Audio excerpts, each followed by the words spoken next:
Back, David Ortiz contributing with a home run. That'll even the series at 1-1.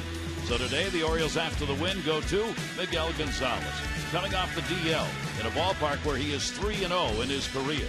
It's a day game, so dance your feet off, have a good time, put the sunscreen on, wear a hat, and let's play ball.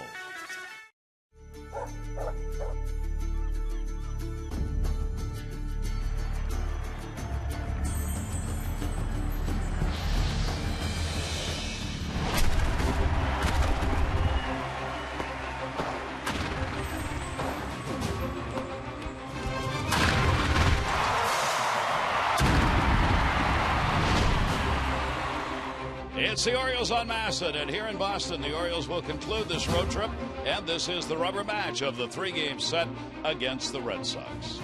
Hi, everybody. I'm Gary Thorne. Welcome as the Orioles look to take another one, have a successful road trip, and head back home for the Cleveland series. Orioles in this have had a little bit of everything go on. Let's take a look at the first two games that were played. We go to Game 1. In this one, David Lowe, the big blow, 3-run homer off Joe Kelly. That would come in the second inning. Ubaldo Jimenez on the mound. Outstanding for the 5 innings worked. There he got Holt. He had 8 Ks in the game. Ortiz lining out to Machado. Ended it. Orioles got the win 6-4. Game 2, not so good for the Orioles. David Ortiz, the home run, 2-run shot off Bud Norris. That would come in the 6th inning.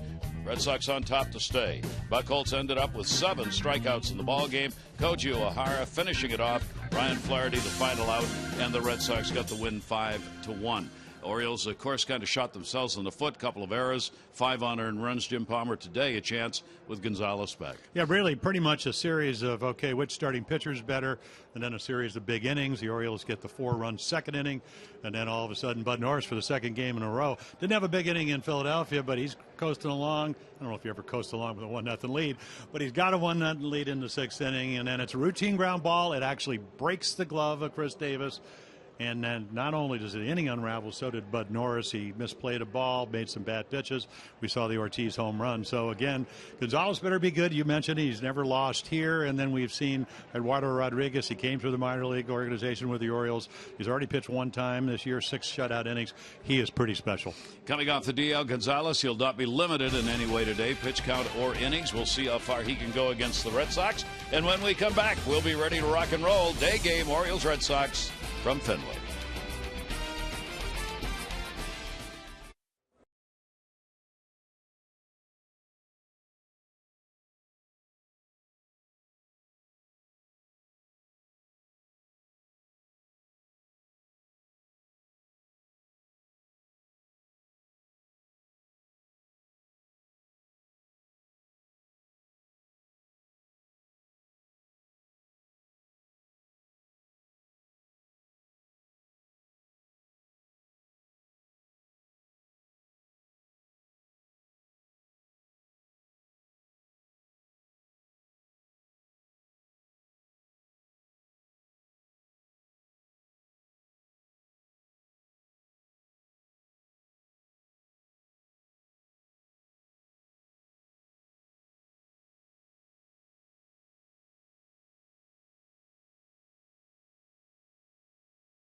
Orioles baseball on Masson is brought to you by Southwest Airlines. Book your low fare now at southwest.com. Like you're in a pretty afternoon here at Fenway Park.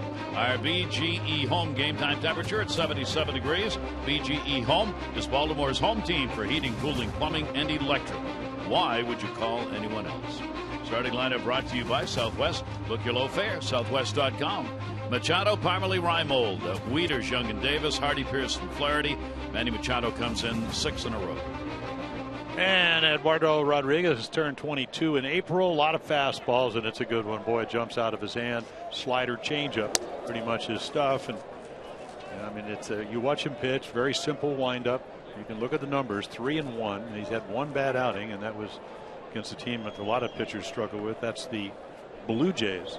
Manny Machado, second pitch on the inside corner for a strike. Manny with a 6-game hit streak, 3 for 9 in the series. How about that? Righties and lefties at right about 192. It'll go to Bradley, who just came up today. Into the corner he goes, and he's got it. A lot of changes for the Red Sox today. We'll talk about them in light of the injuries yesterday. Well, take a look at Diaz. He played right last night. Actually, hit the ground ball and beat it out after the error by Davis. He's in left. Betts and Bradley Jr., one of the best outfielders in baseball. Sandoval, Bogarts, Holt, Napoli.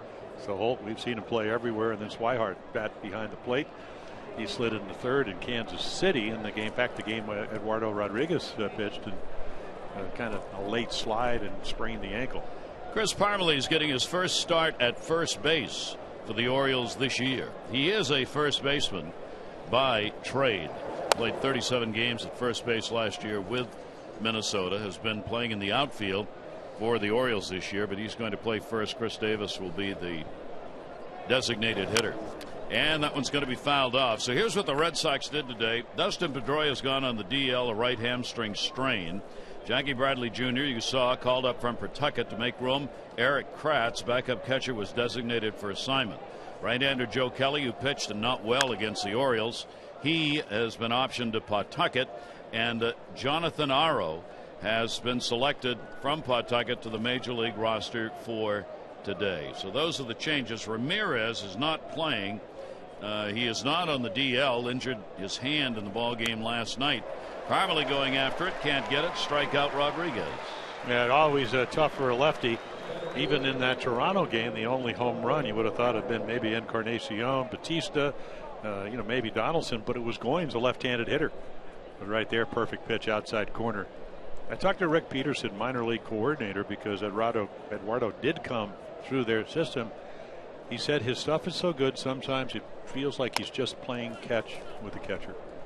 And the catcher doesn't play very good catch with him, as Swihart throws the ball to second base. Right on cue. Well, he's been out since Saturday. Okay. We'll give him that one then. Here's the 1-0 delivery, and the pitch will be up high. Nolan Reimold getting the start in center field. This is only his second start in center field. Adam Jones remains out. Adam has not played now in 6 out of the last 8. And everybody wondering, well, why wasn't he put on the DL earlier? Well, if they'd known he was going to be out 6 out of 8, they probably would have. But they waited day to day, hoping he'd be able to play. That shoulder still not good enough. In fact, Adam said didn't even throw today because he's worried that shoulder's not well enough to even do that. Well, you talked about it. He actually missed a couple of days. He came back as a DH, and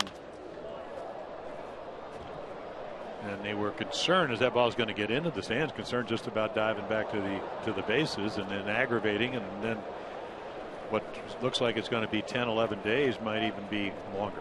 Mm-hmm. In the old days they used to always say guys day to day. Now on this team usually you're not day to day because you're on the DL. Yeah, they do not want to play short, but with Adam, of course, such an important part of this team. Rodriguez just blows that one by him, so he retires the side in order, gets a couple of strikeouts. Buck Showalter winces every K he picks up because he loved him as a pitcher.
Do what you got to do to make a living.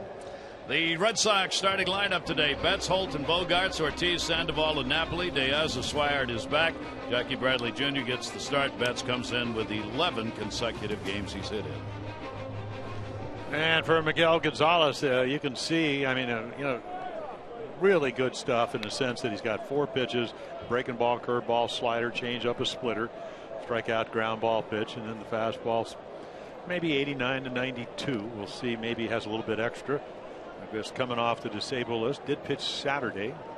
A tune-up for this. Hurt the right groin against the Red Sox against Eduardo Rodriguez. This is a rematch in a sense, and that game ended up on a Matt Barnes wild pitched in the only run of the game. So Gonzalez, will see how he looks here, having pitched against the Red Sox last on June 9, and a wicked cut. Betts just wound up and let her rip on that one. Well, as you know, he's got an 11-game hitting streak. Not only does he have 11-game hitting streak, I saw Louis Aparicio when I first broke in. 21-game hitting streak, he hit about 240. This kid's hitting 512. Yeah. Red hot bat, ground ball right back into the glove. Gonzalez will make the play over to first base. Parmalee there, Betts out. Take a look at the Oriole defense, and as we mentioned, there's a little bit different right there. Pierce, Reimold, and Young, and we've seen Nolan did play center field up in Toronto and then Philadelphia. So Young and right. Then you got Machado and Hardy, the Gold Glovers on the left side. Flaherty's played like one. Parmalee over at first, and then a Gold Glover twice, and Matt Wieters doing the catching. Here is Holt, who's going to be at second base for Pedroia for this ball game. 0 for 7 in the series, and will take the pitch down low. John Farrell, Red Sox manager, said it doesn't mean Holt will play every game at second base. He said it'll depend on the matchups, lefty righties, as to whether or not Holt is at second or somewhere else, since he's played every position except pitcher catcher. Strike on the outside corner called.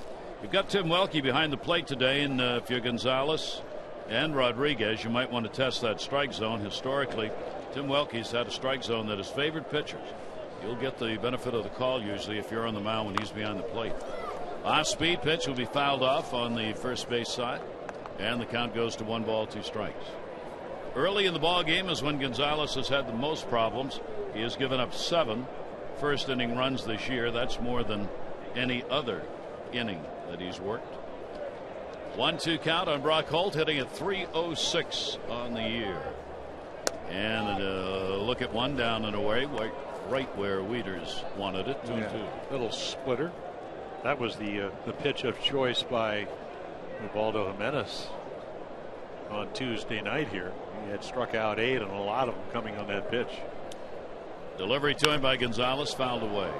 Lifetime Holt 4 for 12 against Gonzalez. Bright sunny day here at Fenway. Really some clouds coming, but there'll be a lot of glare. So Tuesday was humid. Yesterday was perfect. Yep. A little more humidity today, but very pleasant. A little breeze blowing out to center. Well, that's not pleasant if you're a pitcher. No. If you're a hitter.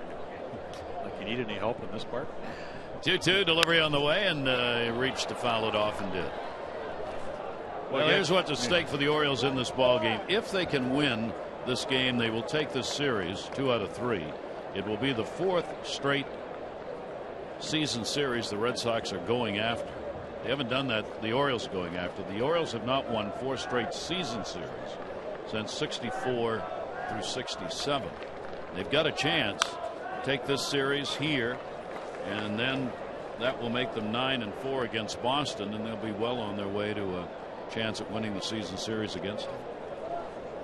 Count goes 2 ball, 2 strike count on Holt. Showalter's Ball Club 37-34.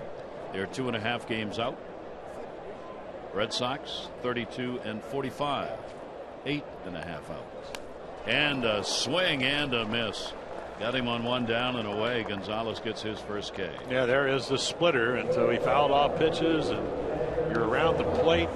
He holds a tough out because he does use the whole field, but right there, the speed and the movement gets him.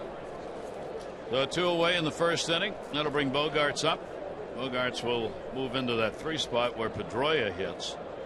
2 for 7 in the series, hitting at .291. Bogaerts, a couple of hits, 11 at bats off Gonzalez, and he'll start him outside. Here at Fenway, as we mentioned, for Gonzalez, 3-0. Even more impressive is the ERA. His ERA is 2.10 in the 6 games, 4 starts that he's had here. And a strike in the outside corner.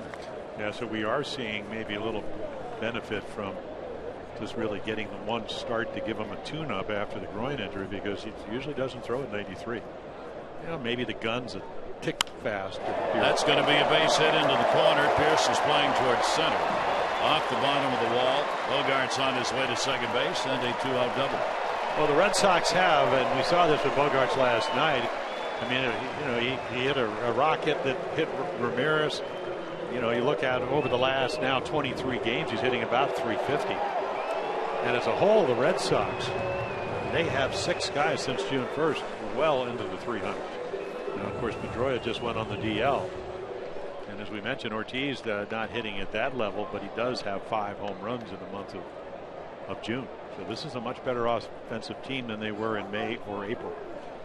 And that will bring Ortiz to the plate. David Ortiz, the 1 hit in the series, the 2-run homer in the ball game last night. He's 3 for 12 with a home run lifetime off Gonzalez. Runner at second. There are 2 down. And a look back.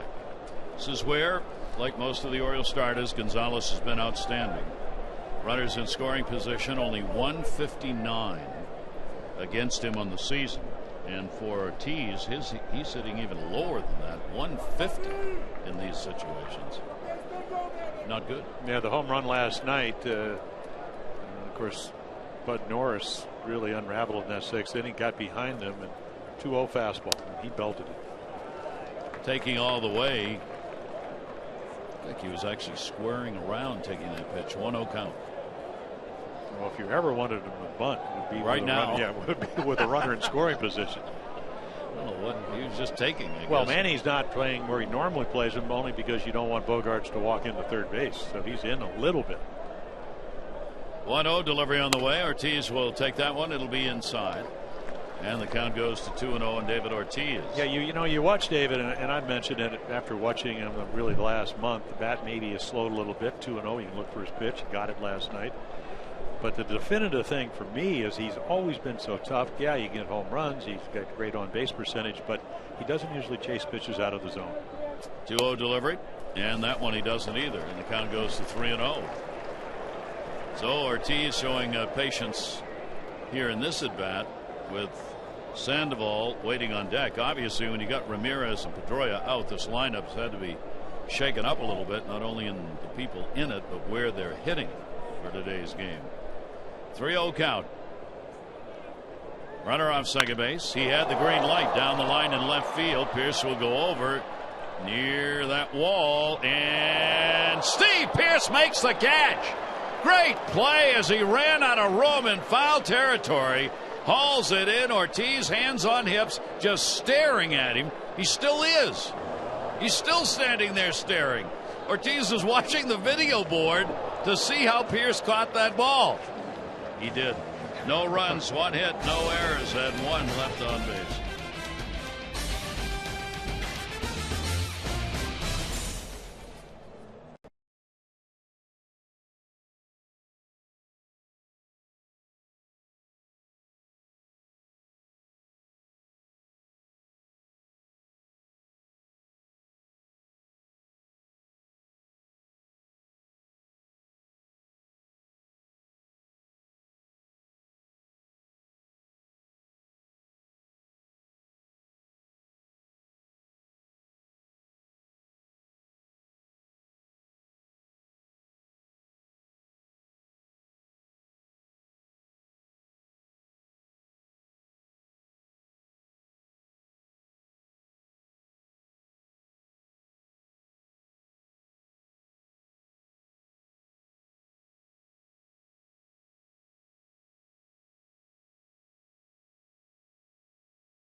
Howard. You've won $500 for being selected, $500 more for every Orioles home run hit today. Play Baseball Bucks Scratch House, win up to $50,000, or enter non-winning tickets for a chance to be the contestant of the game. Visit mdlottery.com/baseball.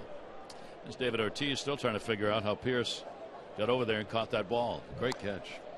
I think it might have been foul, even though it might have taken a replay to determine that. But what a great effort. And he was way over in left center. Yeah. Now you know why they pad the walls in stadiums around MLB. Pitch will be taken for a strike. Should pad the walls up here, but for a different reason. Matt Wieters will take the pitch, and that will be away. Well, what do they have? Rubber rooms for people who are broadcasters? Well, that too. But so if you ever want to go bang your head against the wall, that's what David Ortiz is looking for. Popped up. Swihart coming, says he's got it. He'll be called off, as he should be, by Napoli, and puts it away. Wieters retired. Buck Showalter. They saw the official score from last night here today. Buck Showalter apparently not happy on the error that was charged to Bud Norris last night that helped set up that 6th inning. Buck thought it should have been a hit. I'm not sure Bud feels that same way. No. Even though he was the one who misplayed it, it would add some earned runs to his totals if in fact it had been a single. Well, he let the inning get away from him, and that's going to be hard to short. Line drive. Quick hop. Throw made by Bogarts. Outs coming fast and furious. Delman Young retired. Oilers are going to be returning home 3-game weekend series with the Indians tomorrow night. Don't miss the season's next fireworks night, and stay after the game. You'll see some beautiful fireworks after the ball game. That's tomorrow night. For tickets, go to Orioles.com or 888-848-BIRD. Yeah, in Bud's comments after the game, he said the ground ball that went through the glove of Chris Davis, and then he was a little bit late covering. He said it changed the whole inning. It was only the tying run. What changed the inning? Yeah, the pass ball helped, but you never worry about the tying run. It's the runs that allows the other team to get the lead. And you know, he misplayed the bunt. Probably should have been a base hit because he never really touched it, but he should have caught it with his glove, tried to barehand it. Then made a horrible pitch to Betts. Then he made an even more horrible pitch, a hanging slider to Pedroia, and then a fastball 2-0 down the middle to Ortiz, and all of a sudden 1-0 is 5-1. Big swing and a miss.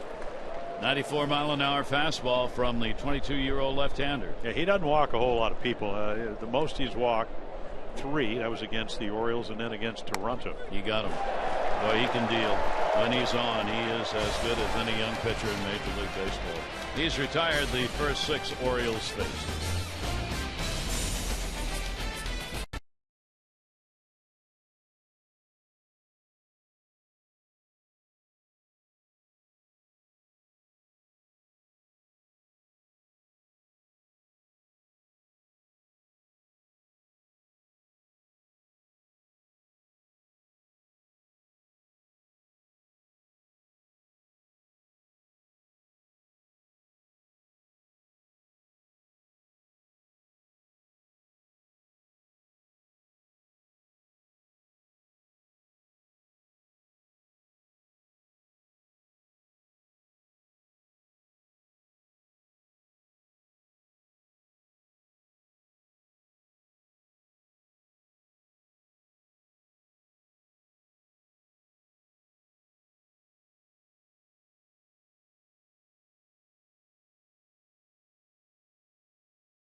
Time later in our ball game today, brought to you by Miller Lite.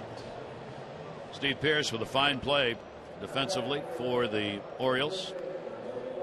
That really shut down the first inning. It could have been one on the board and some more. Yeah, it really does. And if you're a realist, and Miguel Gonzalez is certainly that, knows he has to use all his pitches. He knows he's probably not going to get a lot of runs to work with. And the reason I say that, only really, but this will be the 6th start for Rodriguez. Only one time has he given up more than 1 run. So Gonzalez back on the mound. Sandoval will stand in. Sandoval 3 for 7 in the series. Fouled that one off hard, and that one got a piece of Wieters. Yeah, that was the Pandas' home run swing. We saw him get 3 hits on Tuesday night, all to the opposite field. And he's another one of those guys. 339 since June 1st. So he's been heating up. 6 of the 9 regular players, and of course Pedroia now on the DL because of the hamstring, over 300, and that's why they've been a much better offensive club. But not winning because they're not having any starting. Well, that's pitching. the thing. You know, you score all these runs. I mean, what you look at the notes, 49 runs in the last 8 games, yet they're only 10 and 12 in the month of June. Pitching's dead last in the American League, highest ERA. There's his pitch. Tomahawked that one to Young, who's right there to get it. Typical Sandoval swing. Sandoval retired, 1 away. Miguel Gonzalez, of course, had to be reinstated today, so yet another roster move, and there are a lot more to come. Michael Gibbons, who got his major league debut yesterday, 3 outs and an inning pitch. The right-hander sent back down to Double-A Bowie today, and Double-A, Triple-A, as Buck Showalter said, doesn't mean anything that he went to Double-A. It's just where it's going to be most available for him to pitch and work. Yeah, I think that's the important thing.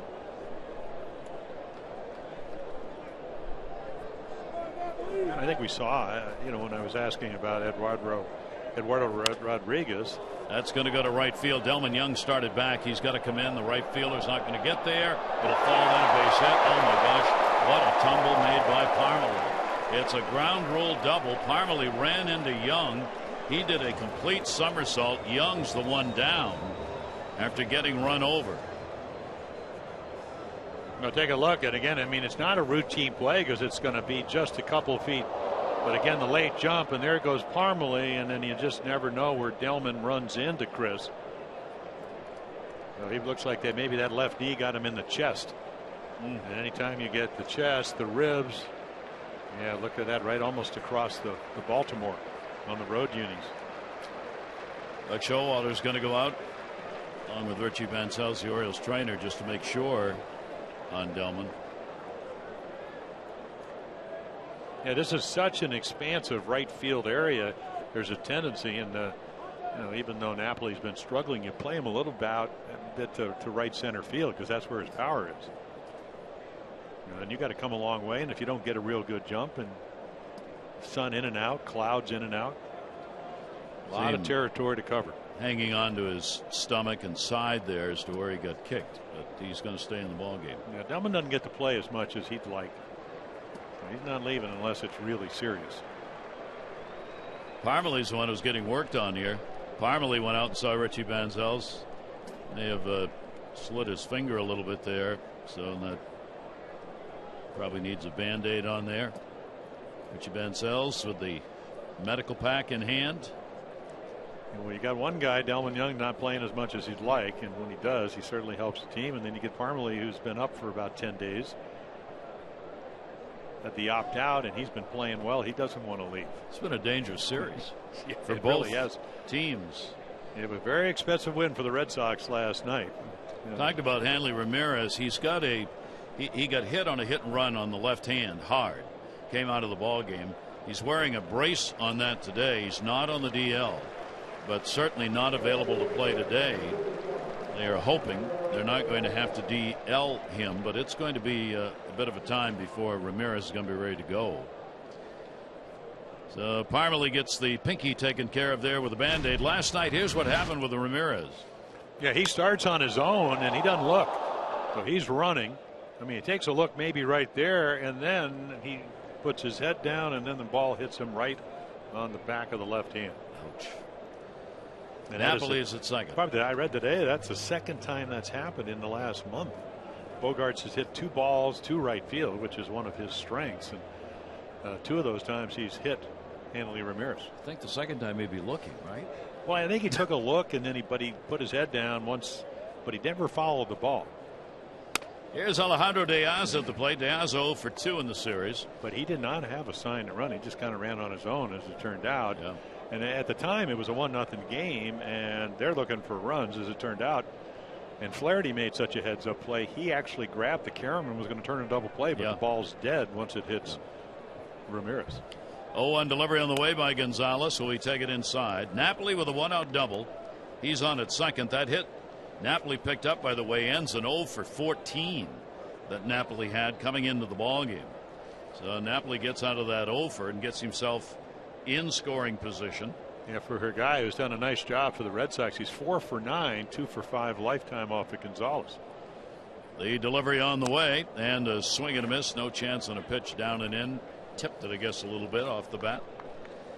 The Red Sox in this series, game 1, they were 3 for 11. Last night, 2 for 3. So 5 for 14 with runners in scoring position coming into the ball game. They're 0 for 1 so far in this one. They are ranked 9th in the American League, 9 out of 15. Here's the 1-2 delivery to him, and Diaz will take it away. Alejandro with a little extra juice in these games, of course, as the Orioles let him go, and Diaz, you always love to show the ball club that didn't want to keep you that here's the reason you should have. He's got a chance for an RBI. Shift on. Machado stays over third base side with that runner at second. 2-2 delivery and foul back to hold it. Yeah, I think he always had an idea that his power is, and the Orioles saw it when he played for him, kind of a thigh high inside part of the plate. That's where he drives the ball. Better fastball hitter than breaking ball or splitter. And so you're in a count right now where you'll probably try to get him out. He will poke the ball to left field, but that's usually on a fastball. 2-2 delivery on the way outside. With the Red Sox, 16th game for Diaz. He's had 5 RBIs, the extra base hits, 2 triples, and 3 doubles for Alejandro. 3 ball, 2 strike count. No score in the ball game. Bottom half of the second inning. Napoli held by Hardy at second base. Diaz will put that one into the gap. It'll stay. Nope, gonna dump. Not a good break though. Raimel will get it in and hold the runner at third. So a base hit for Diaz will cover the corners with 1 away. Yeah, such a difference between pitching 3-2 and 2-2.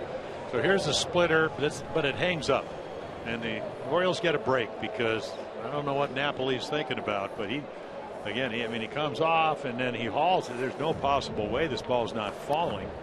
And Raimel gets to it quickly, and by that time Napoli can only get to third base. So Swihart will come to the plate, switch hitter, but he's a pretty speedy guy, tough to double up. Orioles, of course, infield double play depth to try and get out of the inning with 1 away. Swihart out for 3 games after that Kansas City game where he injured his foot, never on the DL obviously, and back in the lineup for this one. He is 1-2 off Gonzalez. Pitch to him. Swihart goes after it and will foul it back. Neither lefties or righties have had any success against Miguel. 221 left-handers, 212 right-handers. Home runs been the bugaboo, 11 of them. 8 of those have been hit by right-handers. Miguel's 216 overall opponent batting average is the 6th best number in the American League. 0-1 count, 1 down. Fly ball pitcher, 60% of the outs in the year. That's going to be a base hit. That will score Napoli. Diaz will stop at second base. Swihart comes back with an RBI and a 1-0 Boston lead. Yeah, pretty good fastball today, but the last 2 hits on splitters. And they just kind of roll. I mean, what's this one? Great angle right here. You can see a guy just trying to make contact. Want to get it in the air. Don't want to hit a ground ball double play. And he does exactly on a splitter right back up the middle. So Gonzalez and Wieters have a meeting as Jackie Bradley Jr. will be coming to the plate, returning to the Red Sox today from AAA. It's a nice hand. They had hoped he was going to be a piece of their ball club this year in the starting lineup, but he hasn't hit a lick at the major league level. You send him down to AAA, 322, 4 home runs, 16 RBIs, second in the International League in average and on base percentage. And about as good a defender as you can have in the outfield. First and second. And the pitch is taken for a strike on the inside corner. You know, one of those guys, a couple of springs ago, he hit 400 and then really struggled. Last year, they thought he was going to be the regular center fielder, and then he struggled in spring and struggled in the year. But he can flat out play center field. And they're obviously looking for offense right here, but defensively, he can help them. Ball's going to be popped up off the fist. Third is short, infield fly rule anyway. Play will be made by Hardy, and the runners will stay where they are, and there are 2 down. Get in on the baseball action with Masson. Text the word Orioles to 29292 for team alerts and chances to win exclusive prizes all season long, including meet and greets with your favorite players. That's Orioles 29292 for O's alerts you can't miss. So Bradley goes down, a 192 major league career hitter. And that will bring the top of the order. Betts up, so a big moment in the ball game. Only 1 run in. Gonzalez a chance to get out of it. Betts grounded out his first time up. Runners off first and second. Lines it into the seats. And it doesn't get any easier with Betts. He gets to see Gonzalez for the second time. He made a good pitch the first time, got him to bounce one right back at him. Again, as we mentioned, 11 game hitting streak, over 500, and then the runners in scoring position number at over 300 at least coming in at 315. 2 on and 2 out. RBI has gone to Swihart. He's at first. And the pitch is a strike on the outside corner. That's what we were talking about, with that strike zone to be tested a little bit. Yeah, that right arm went up in a hurry. Betts now with 2 hits, 8 at bats in the series. Outfield swung around to right. And Betts will go that way to right field. Delman Young has it lined up, and he's got it. Good job by Gonzalez to get out of it. A run in, 3 hits, no errors, 2 are left on base. The Red Sox get on the board first, 1-0.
Do well, and of course the Orioles,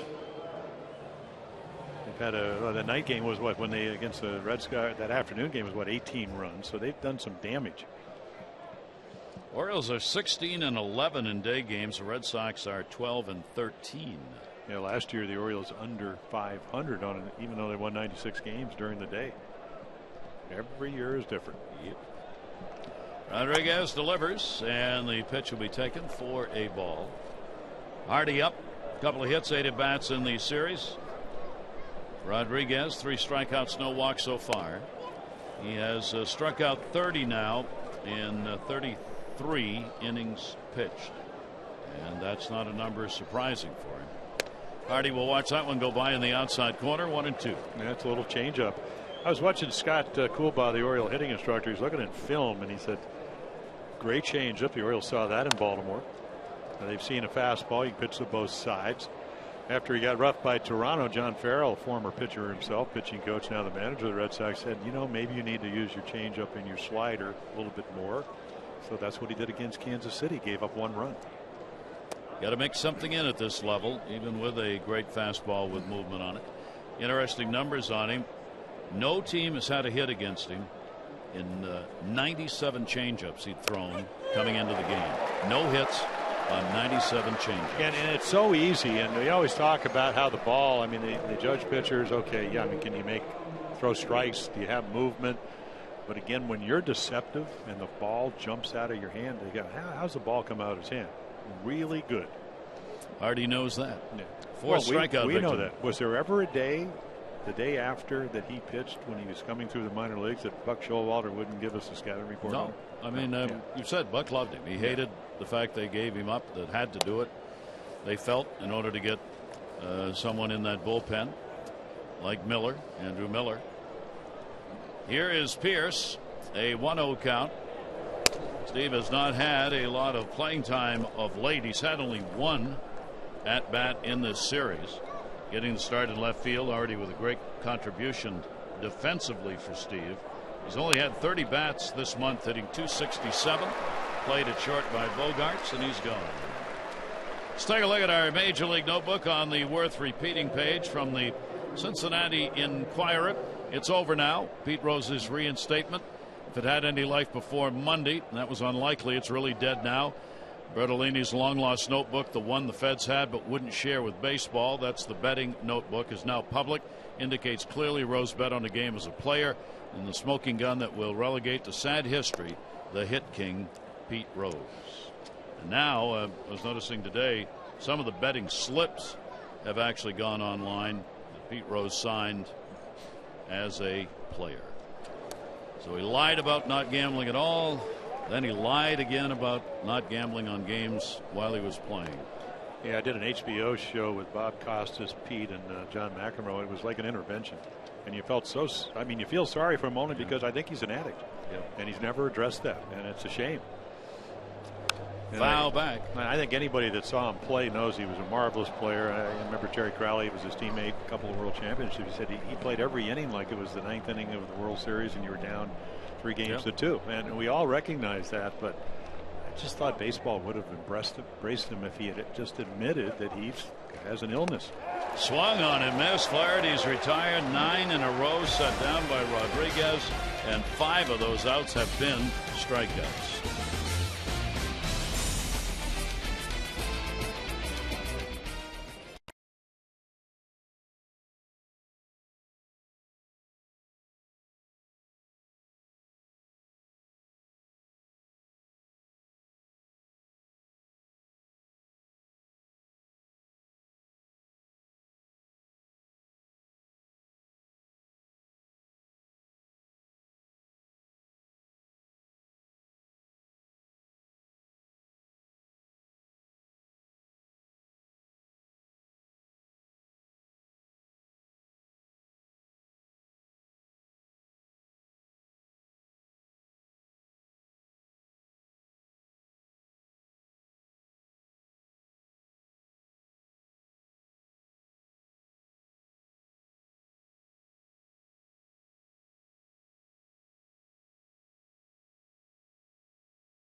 Orioles baseball on Masson is brought to you by Southwest Airlines. Book your low fare now at southwest.com.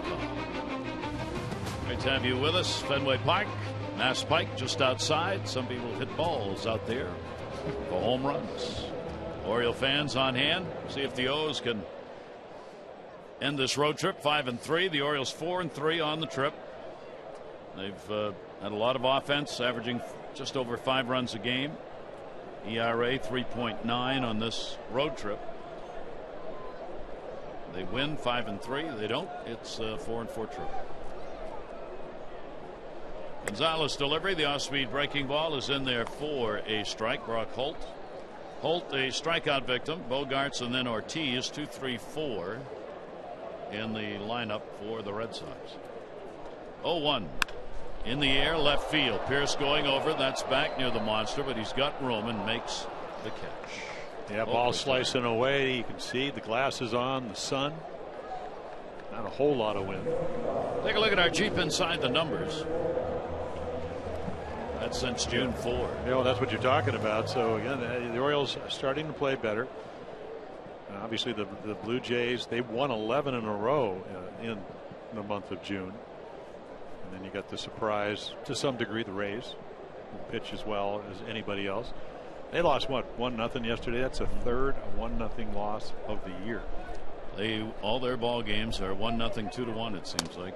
Pitch on the outside corner for a strike. Bogarts picked up a double and was stranded in the first inning against Gonzalez. He's now 3 for 12 and reaches for one way out of the strike zone. Wow, what a nice slider that was. Yeah, you look at Tampa Bay, I mean, even Souza Jr., has 14, 15 home runs. How about Joey Butler? So they have some young players.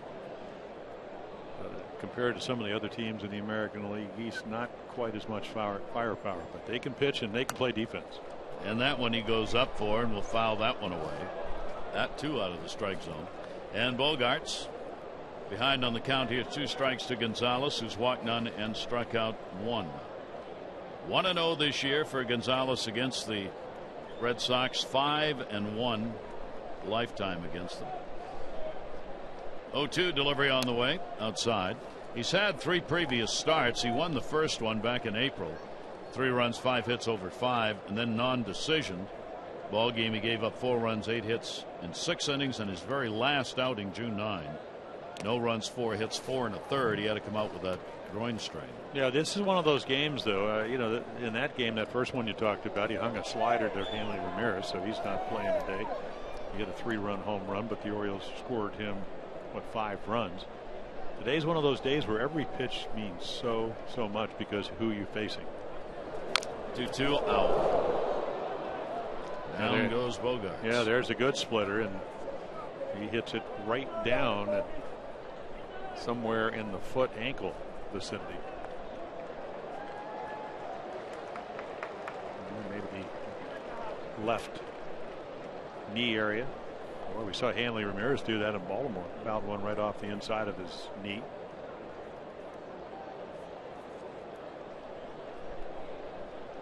So Bogarts trying to get the feeling back. 2 ball, 2 strike count. And a little chopper. Gonzalez gets the outs. 2 down. Well, speaking of Tampa, let's turn to our Major League Notebook on the East Winds page. Devin Davis, who has been out since May with a shoulder injury, is due back. He'll return for the Jays on Friday. They will open a series against Texas. The Yankee closer were Andrew Miller, of course, who were talked about regarding the deal. He threw Wednesday for the first time since being placed on the DL, scheduled to go off the mound next week. And the 3-1-0 losses by the Rays, tied for most in the majors. 8 shutouts thrown against the Rays is the tops this season in the American League. Those are tight games for everybody involved. Yeah, and you even saw the effect of Andrew Miller being on the DL. Betances gave up 4 runs, about 3 days ago? That was twice as many runs as he's given up all year. So now he has to pitch a little bit more. Different maybe status for him as far as pitching from the 8th inning to being a closer.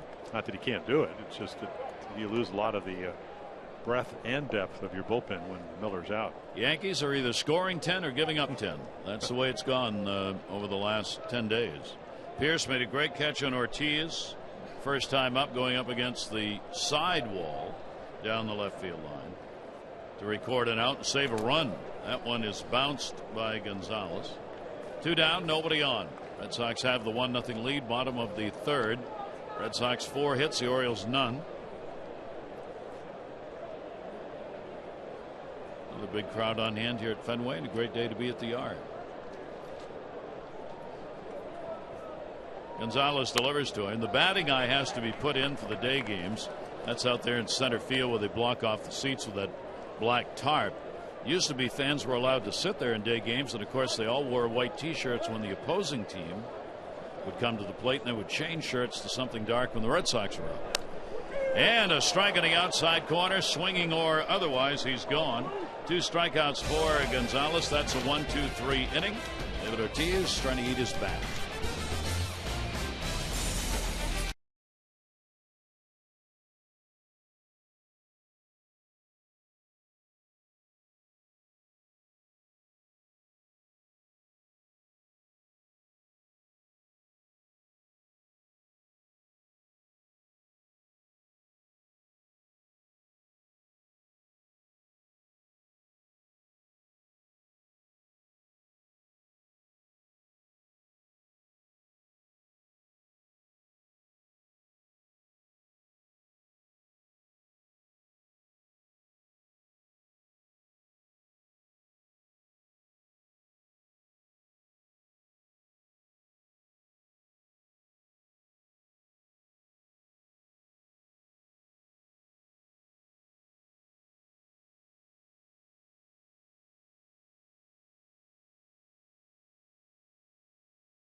Locations throughout the Baltimore area. Visit them in store or online at mile1.com. Cleveland Indians will be in town for 3 two-night games, and then the Sunday afternoon game, and then a series against the Texas Rangers for 4 coming up at Camden Yards. The Buck Showalter's Ball Club will take a look at the Cleveland Indians, who are 33-38. 9 games out in the Central. They have the day off today. Yeah, better team on the road at 18-15 under 500. Orioles won 2 out of 3 about 2.5 weeks ago in Cleveland. And that ball is a towering pop-up. Manny Machado, who wants it. Whoa. Napoli came all the way across from first base to get that, and Machado's retired. You don't want to get in his way. Very agile guy. He's already having a good afternoon, as you mentioned. That little fly ball fell in for a double. It struck out the last 5 times against the Orioles in this series. So Parmalee up a strikeout victim, 1 of 5. Rodriguez hasn't walked anybody. Has struck out 5, hasn't given up a hit. Parmalee will foul tip one into the mitt. Another day game today. The White Sox leading Detroit 3-2 in the 4th. White Sox again struggling. They've lost 8 of their last 9. The White Sox have scored the fewest runs in the major leagues, 241. They are in last place in the Central, 11 games behind Kansas City. 0-2 count. Ball in the air towards the gap. It'll come back, and there's the Orioles' first hit. Off the wall. Played by Mookie Betts. Throw in, not in time. It is a double, and Parmalee's got it. Yeah, Chris Parmalee, he has an opt-out. He's playing real well in AAA Norfolk, and they have to call him up. So that's 10 hits now, 7 of them extra base hits. And look at this. I mean, he gets a ball just a little bit in the middle of the plate. Most lefties, Parmalee one of them, low ball hitters. And he just hits it up the gap. We've seen him triple down the right field line. Now 2 doubles, 1 down the line, 1 to left center here at Fenway in this series. 10 in a row had been retired by Rodriguez prior to the double. Now Reimold with a chance to tie the ball game up with a base hit. Nolan, a strikeout victim, his first time up. Reimold's gone 2 for 4 in these situations with the limited chances. that he's had. Yeah, they came in the game only 4 for 20 off of Rodriguez with runners in scoring position. Check swing, ground ball. Going to be a tough play. Rodriguez looks, buries it, scoop, not in time, and a run will score. Good heads up base running by Pirelli, and the ball game is tied. Reimold going down the line, and then the throwing error will allow the run to score. Yeah, he's been bothered by Achilles a little bit, getting it treated. So he runs every ball out like it's a 100-yard dash. So again, not an easy play, but he gets to it plenty of time. Just don't throw it away. You see him take a look at third, and then he does make a bad throw. And you can see Reimold giving it everything, and it is not easy to score off this young kid. Only 22 years old. Did the Orioles get a break? So we'll wait on the official scoring, but I believe the error obviously allows the run. They may give Reimold a base hit, though. And the pitch is taken up high for a ball. So the Orioles are on the board. 1-1. Matt Wieters. Wieters popped out his first time up. Reimold credited with a single, no RBI, an error on the throw allowing the run to come in. And now Rodriguez has got to see if he can regroup, settle it down here with only one out in the inning. Wieters 0 for 5, continuing to swap off with Caleb Joseph, rotating each ball game behind the plate. Pretty good lead. Reimold at first. That ball in the air to right field is hit hard. Going back, Jackie Bradley Jr. the wall, and goodbye, home run. Matt Wieters puts one out the other way. That'll be good for 2 RBIs. His 3rd home run in this, his 15th game.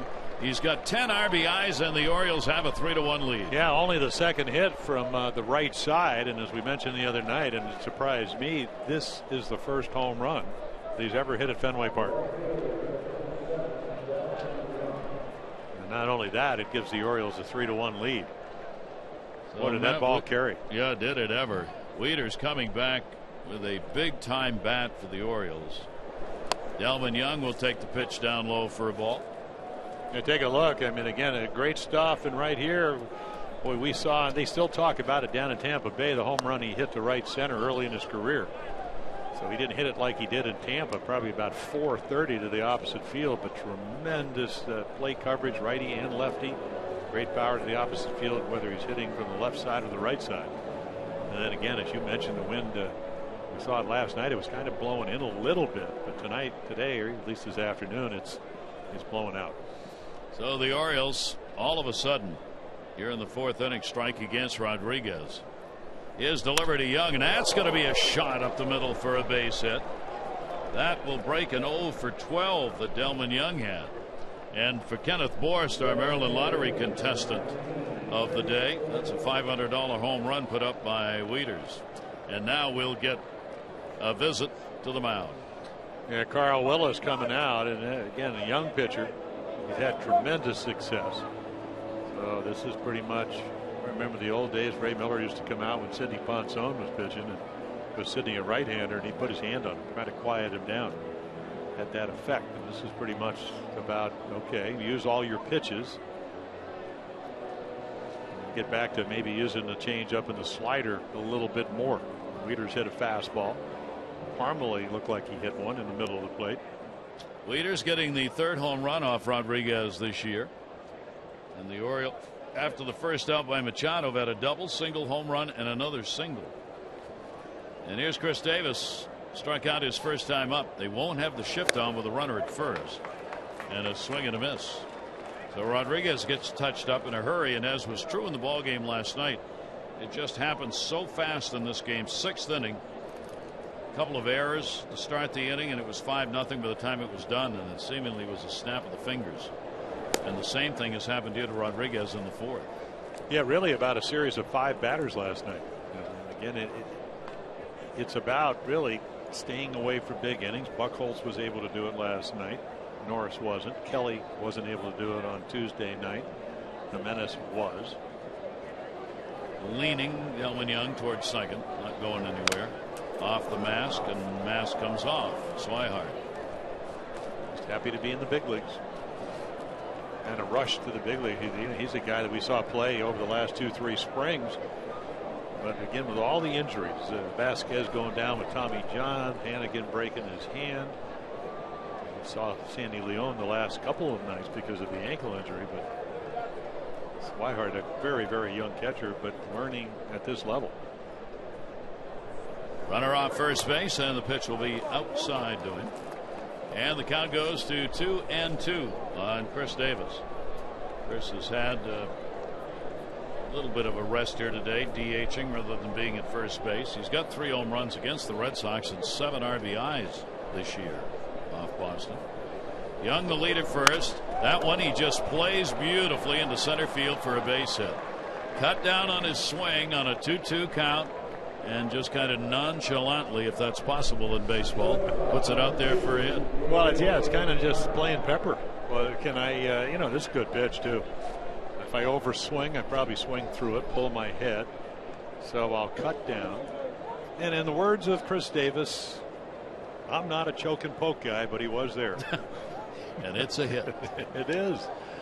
And the Orioles, who came into the inning having no hits, now have 5, out hitting Boston 5-4. And you know with JJ, who's getting healthier, that you're always one swing away from a home run. Has not hit one in the month of June. 2 in May. He's hit well. Runners in scoring position. He's had a high average month. 412 in these situations, a very high number for JJ Hardy. Strikeout victim his first time up. 2 on. Hardy got one he wanted right there and fouled it back. Big cut. JJ obviously making an enormous difference in the field. Not that those who played short weren't getting the job done, but he takes it to another level. And he is the captain of the infield. Young trying to extend his lead at second base. Holt leaning in at second to hold him. 1-1 delivery on the way, and Hardy will take the pitch in. Rodriguez will fall behind him 2-1. Yeah, that's a real good take, because again at 94, trying to hit that pitch off the corner, hard to do. And maybe now we'll get something a little bit more out over the plate. 22-year-old left-hander on the mound. Pitch on the way to Hardy, and that's not even close outside. JJ has gone 7 for 41 off left-handers so far. That's just a 171 average. That will go up. He's had limited at bats against him, only 41. Here's the 3-1 delivery to him. Hardy fights that off. Yeah, again, when you look at Rodriguez, the reason they always thought he's going to have success is just those counts. 3-1. I mean, he got his pitch and couldn't quite get to it. And that's not as much the velocity as that was 93. He's hit 96 today. It was the movement. But you're hoping he has to take a little bit off to throw a strike here, and maybe JJ can do so. 3-2 delivery on the way, and that ball's fouled back as well. So fighting him here in this at bat is JJ Hardy, and forcing that pitch count up to 59 already after retiring 10 in a row. The next 5 hitters have reached base. And what happens, Gary, is if a guy's late on your fastball, even though it's 3-2, and you do throw the slider and don't make a good pitch, you speed up the bat. And that's how you can throw a home run in a hurry in this ballpark. Pitch to him. Hardy laces one deep to left field. It is off the middle of the wall. Delman Young never hesitated. He'll score. Ball gets away. Here comes Davis. He'll come to the plate. The tag. Ball gets away. Not in time. And the Orioles score 2. Ball kind of misplayed out there in left as Diaz and Bogart's a shortstop. Both were going after it, and for Hardy, 2 RBIs and a 2-bagger. Well, it's what I'm talking about. Watch this slider. So you're late on the fastball. It goes right to the bat head. And again, it hits it off the end of the plate. And now you have to understand, Diaz has played a lot of right field here. It's an art form to play left field. And you can see Chris Davis, he knows the throw because he's watching Swihart. He knows the throw is going to be somewhere, and as it turns out, it ends up hitting him in the back. So a 5-run inning here in the 4th. 16 RBIs for Hardy. That one is ripped. It's a foul ball, just missed. Steve Pearce jumping on that one in a matter of inches, foul down the line at third. Man, Buck Showalter looking over there. Did he actually, maybe did it touch Sandoval's glove? I don't think it did.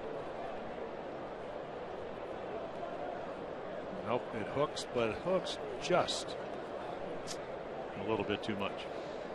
No, JJ Hardy getting the 2 RBI double. What a job he's done with runners in scoring position.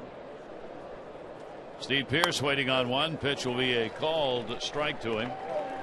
Trying to find an out here. Agondo's up in the bullpen, as Rodriguez now has been touched up in this inning for 5 runs on 6 hits. And the Orioles out to a 5-1 lead. Pearce lined out to short. First time up. Steve will get a base hit on that one. And rowing to third base, making a turn is Hardy. He'll stay. Throw to the cutoff man, Sandoval. So the Orioles keep it going, and probably Rodriguez, if not this, may get one more batter. But the Orioles are tic-tacking him here in the 4th inning. Yeah, you may go with a lefty-lefty matchup if you're John Farrell. But you're right. A lot of pitches to hit and not missed him. What did we talk about before the game? When you look at the numbers of the Orioles, what they do with runners in scoring position, it's almost like Scott Coolbaugh, the hitting instructor, says, okay, boys, here's the magic wand. And they cut their swings down. I mean, if you look at Chris Davis's, I mean, just a looping single. You know, Wieters hit the home run, and then all of a sudden they look for their pitches, they get them, and they do a very focused job of hitting with runners in scoring position. Unbelievable. 7 in a row have reached base. Flaherty's the 9th man up in the inning. 1st and 3rd, 1 out. Flaherty, a strikeout victim, his first time up. Flaherty's hitting .333 with runners in scoring position. And a real quieted crowd here as Rodriguez, through 10 batters, looked like no one was going to get a hit off him. Parmalee got the double, and they haven't stopped since.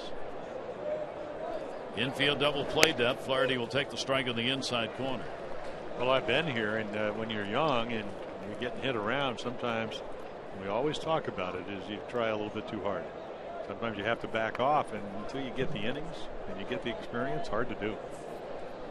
And you never saw this coming, though. No, not the way through to the first 10 hitters. 0-1 count. Flaherty will take it away. Flaherty continues to churn it up against Boston. .417 this year. Home run, 4 RBIs against the Red Sox. But Showalter said, I'm tired of answering questions about Ryan Flaherty tearing up the Red Sox at Fenway and everywhere else. He said he just does, and that's why he's in there. 1 ball, 1 strike count.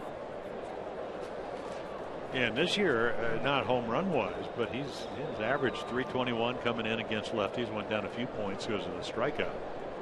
Now righties only .232, but unless you see him play, and you've had a chance to see him because of the Scope injury and whatever, he's a really good defensive player. Great baseball instincts. And this year trying to cut down on the swing. And he'll line that one to center field. It's an atom ball to Betts, tagging up at third base. Hardy will score. It's a sacrifice fly and an RBI. Ryan Flaherty got the job done, and the Orioles have a 6-1 lead. Yeah, so Farrell now is going to come out of the dugout. He did try to get the matchup, but what a great at bat. You strike out the first time, and we've seen the entire lineup do this. They made adjustments as they got through the lineup the second time. So just 3 1/3 innings in this ball game. That will be his shortest outing. Previous had been 4 2/3 against Toronto in a surprising early exit. Gondo on to pitch.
Rodriguez came over to the Red Sox in the Andrew Miller trade, so a lot of fastballs, more than normal, less changeups, and maybe that had something to do with it. Again, dynamic through the first 10 hitters. The Orioles make some adjustments.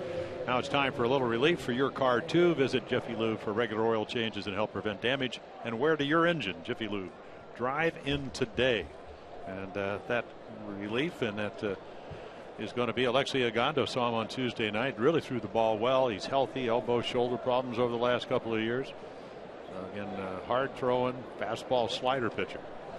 And he comes on with a runner at first base. That is Steve Pearce getting back to the bag. Orioles have batted around. 10th man up in the inning. Manny Machado at the plate. Manny is 0 for 2. Popped out in the inning to start it. And the Orioles went on the tear with the 6 runs on 7 hits. Machado 9th in average in the American League. 7th in hits. And 6th in runs scored. Coming into today's play. And Manny putting up some enormous numbers at third base. I was looking to see who he's competing with for third base numbers offensively this morning. Only a couple who are with him. Manny among third basemen is 2nd in average, 2nd in RBIs, 3rd in home runs, 2 in OPS, and 2nd in runs scored. Josh Donaldson is ahead of him in those categories, not by much, and then Mike Moustakas. Kansas City is right there with the two of them. Here's off first base. Manny will take the pitch outside for a ball on the slider. 2-1. Yeah, you look at Donaldson, and because other than Mike Trout had the biggest win above replacement the last 2 years in the American League, so you kind of knew what Toronto was getting. And Lowry's actually playing well. He's up almost close to 300 for Oakland, so that trade's worked out for both of those teams. And then Moustakas made some hitting adjustments. That ball put in the air towards center. High sky. Betts. Pearce running to third hard in case it gets dropped, but it is not. So Machado retired, so the Orioles, but what an inning. 6 runs, 7 hits, 1 error, 1 left. And Matt Wieters' first home run at Fenway. That's the one right there. Good for a couple.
Great play by Steve Pearce.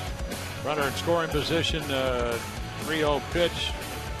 Ortiz swings, and then here come the Red Sox. They'll score first.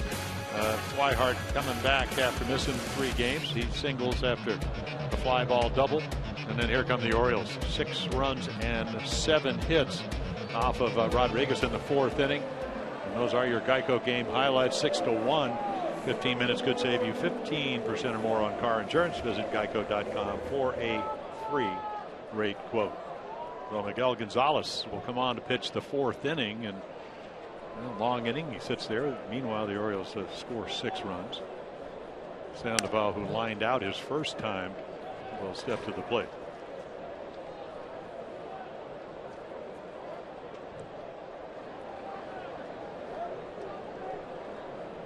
Pablo Sandoval goes after it up the middle, and that's going to be a base hit. So Sandoval, who flied out his first time up, delivers a leadoff single off Gonzalez. That'll be the first Red Sox leadoff man to reach in the 4 innings. He says the heck with those line drives at people. Very fast infield if you saw. So we always talk about it, and I will do it again this afternoon. They get you 6. You've been around. You take a couple of extra pitches and really focus on them, and then you hope you have an easy inning. Look at the area right in front of home plate. I mean, as far as being, looks like it's damp. Looks like it's soaked. Yeah. Hit number 5 for the Red Sox. Here's Napoli. He scored in the 2nd inning, got a double. Single by Swihart, Barty Blum. You can see the difference in the coloring right in front of home plate. Not unusual that you have a home field advantage in groundskeeping somehow, some way. Length of grass, slope of the lines down first and third. Infield watered around the bases or in front of home plate. Slow the ball down. Right, they used to do it. I mean, when the White Sox used to play at Old Comiskey, it was like a swamp out. And they had a lot of sinker ballers. Then they went to AstroTurf. That's 30 years ago.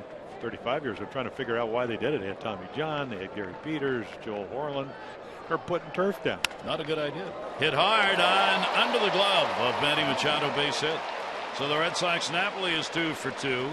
And the Red Sox trying to come right back at him. 2 on here in the 4th inning. All of Birdland talking about the special Buck Showalter Garden Gnomes being given away that Saturday to the first 25,000 fans 15 and over. 7:15 ball game against Cleveland. A keepsake and an instant collector's item. Good seats still remain for Saturday's game. They're going fast. Orioles.com 888-848-BIRD Gnome Saturday. So it's a garden gnome. Well, you don't have to put it. No. I think I just look at it as a collectible. That's keep it in the box. Do not open. And I'm sure Buck, he loves it so much. He'll love it. He'd be happy to sign it for it if you run into it. Here's Alejandro De Aza. Runners off first and second base. And the pitch is taken for a ball. Well, I told you, good news, bad news. Bad news is they're doing it. Good news doesn't look like me. Oh, mercy. Look at the Orioles 3 yeah. for 3 in these situations so far. Well, this may be one of those games. We saw the wind is blowing out, and it's blowing to right field, and that's the biggest part of the stadium. So Miguel's got to make some pitches here.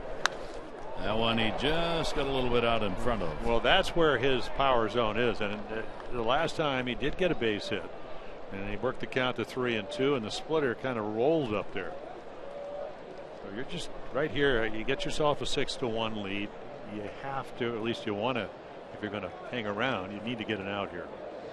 Looking for that ground ball. Diaz is very tough to double up on, and he too has had a hot bat. 7 for his last 23. Fouls that one off. It'll come back on the bounce, and a 1-ball 2-strike count from Gonzalez. Yeah, you're kind of wondering how his hand feels, because when the 5-run inning for the Red Sox started in inning number 6 last night, the Davis dropped the ball, went through his glove. Norris was there late, and he stepped on Diaz's hand as he slid into first. I mean, stepped on it completely. Stayed in the ball game, though, and he's in it here with Ramirez and Pedroia out. Here's the 1-2 delivery on the way down, so we'll take it outside for a ball. Yeah, that's one of those kind of worthless pitches. It's so, and you talked about Rodriguez got into that mode after the Orioles got the lead, the hit last inning. Is where you try to throw it for the outside corner and you fly open, and it ends up about what, 1.5 to 2 feet outside. Key to Miguel is that front shoulder. If he gets it closed, his stuff gets a lot better. Off the fists, Manny Machado will give chase, and no play up by the first row. Yeah, you run out of room here very quickly. Trying to do a Jeter Donaldson. Well, how about the thing Donaldson over there? play? The one he made last night is as good as I've ever. I mean, he went about what, 4 rows back. Yep. That is a total highlight reel forever. It'll be always bumped up with Jeter's catch forever. It was a magnificent play. 2-ball 2-strike count. Sandoval on at second base, Napoli on at first. Nobody out. Red Sox trying to get on the board. They've got 1, and they may get 3. It is stay fair, and goodbye home run. Alejandro De Aza goes against the odds and gets more than one pitch that he can drive in that at bat. Two come in ahead of him, and it is a 6-4 game. Well, there goes your lead, and the chances of it being any kind of cakewalk. You talked about the home runs. 12 now. I mean, came in with 11, 3 of them in the game down in Houston. Carter hit 2 of them. He's just a lazy slider, and he just smokes it, and he hits it right inside the pesky pole. A pole named for Johnny Pesky, long time late Red Sox. Played actually first 3 years. Johnny got 200 hits or more. So there you go. That's what they're looking for. A couple of singles and then the dinger. 4 home runs, 15 RBIs now for De Aza. And as we said, there's no team he will enjoy getting them against more than the Orioles. We'll let him go. And suddenly the Red Sox are right back at it. 7 hits now for Boston. Each team was 7.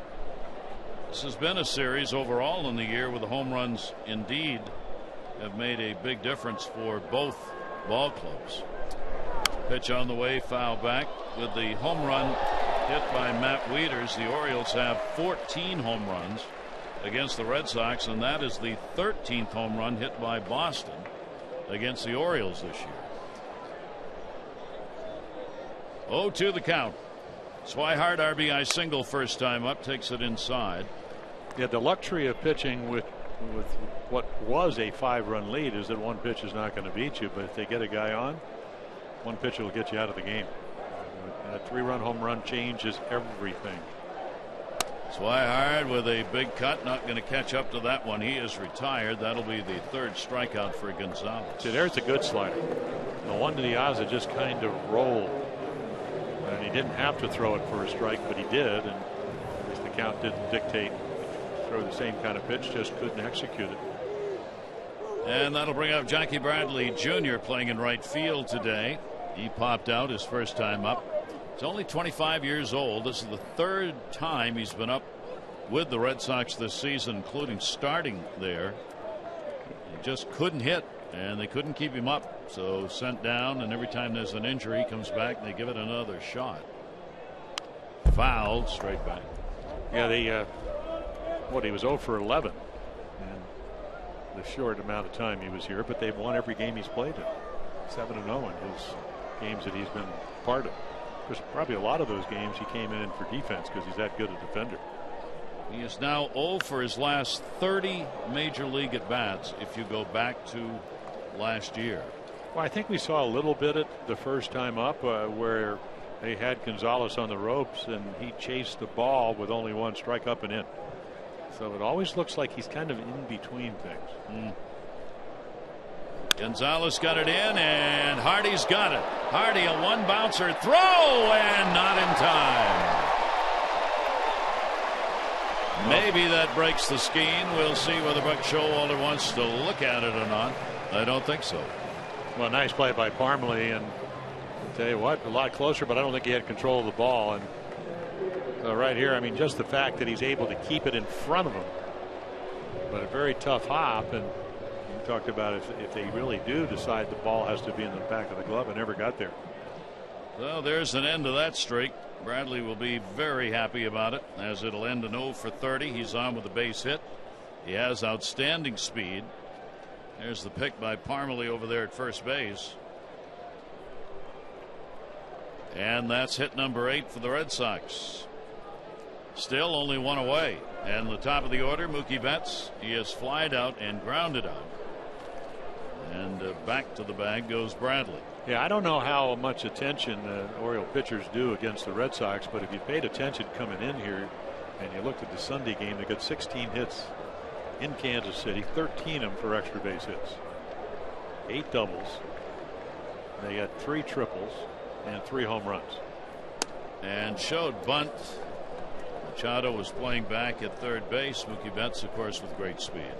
And Betts was on Sunday, home run, triple, double. If he gets a single up his last time, he hits for the cycle. So they have been swinging the bats. And they've been averaging over 6 runs a game over their last 8 games. Gonzalez, runner not going. Ball's going to be popped way up in the air. Matt Wieters. A long time to get back there and find it. He did. Betts is retired, so he's 0 for 3. Because it just seems like in this 3-game series, I've probably seen more infield pop-ups to the catchers than you normally see. And I don't know if it's the fact that the roof's a little bit lower here. Maybe the wind keeps him in play a little bit more. Any ball hit really to the third base side, the wind will probably blow it back into the field to play a little bit more than a lot of other ballparks. And there's not a lot of room behind home plate here. It's not as though you've got extra territory. Not like old Yankee Stadium where we used to not only run it was a long way, it would go downhill. It's like playing the outfield when you went back by home plate. All right, 2 down, still a runner at first base, and that is a strike. Holt has struck out and flied out. He's still looking for his first hit of this series. He's gone 0 for 9 in the series, even though against the Orioles he's hitting .343 coming into the ball game with a home run and 5 RBIs this year. 0-1 count, 2 down. Pitch to him is a strike on the outside corner. Hitters have been moaning and groaning and eye rolling, but we told you at the start Tim Wilkie's strike zone is going to favor the pitcher, so come in prepared. I thought Brock Holt handled the ball that who was it? Tim Timmons called about 4 inches off the plate quite well. He said, I haven't been around long enough to really tell you what I think. 0-2 is going to be popped up third base. Manny Machado. And he's got it for the out. But the Red Sox answer. They get the 3 runs, 3 hits, home run De Aza, putting him on the board. And it is a 6-4 O's lead.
Baseball on Masson brought to you by PNC for the achiever in you, and by Ocean City, Maryland. Put your vacation days to good use in Ocean City, Maryland. Book now at OCOcean.com.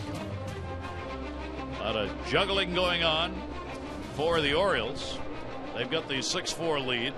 Roster move was made today in order to get Gonzalez back on the roster, and sending down Michael Givens, who made his major league debut, retiring all 3 batters faced.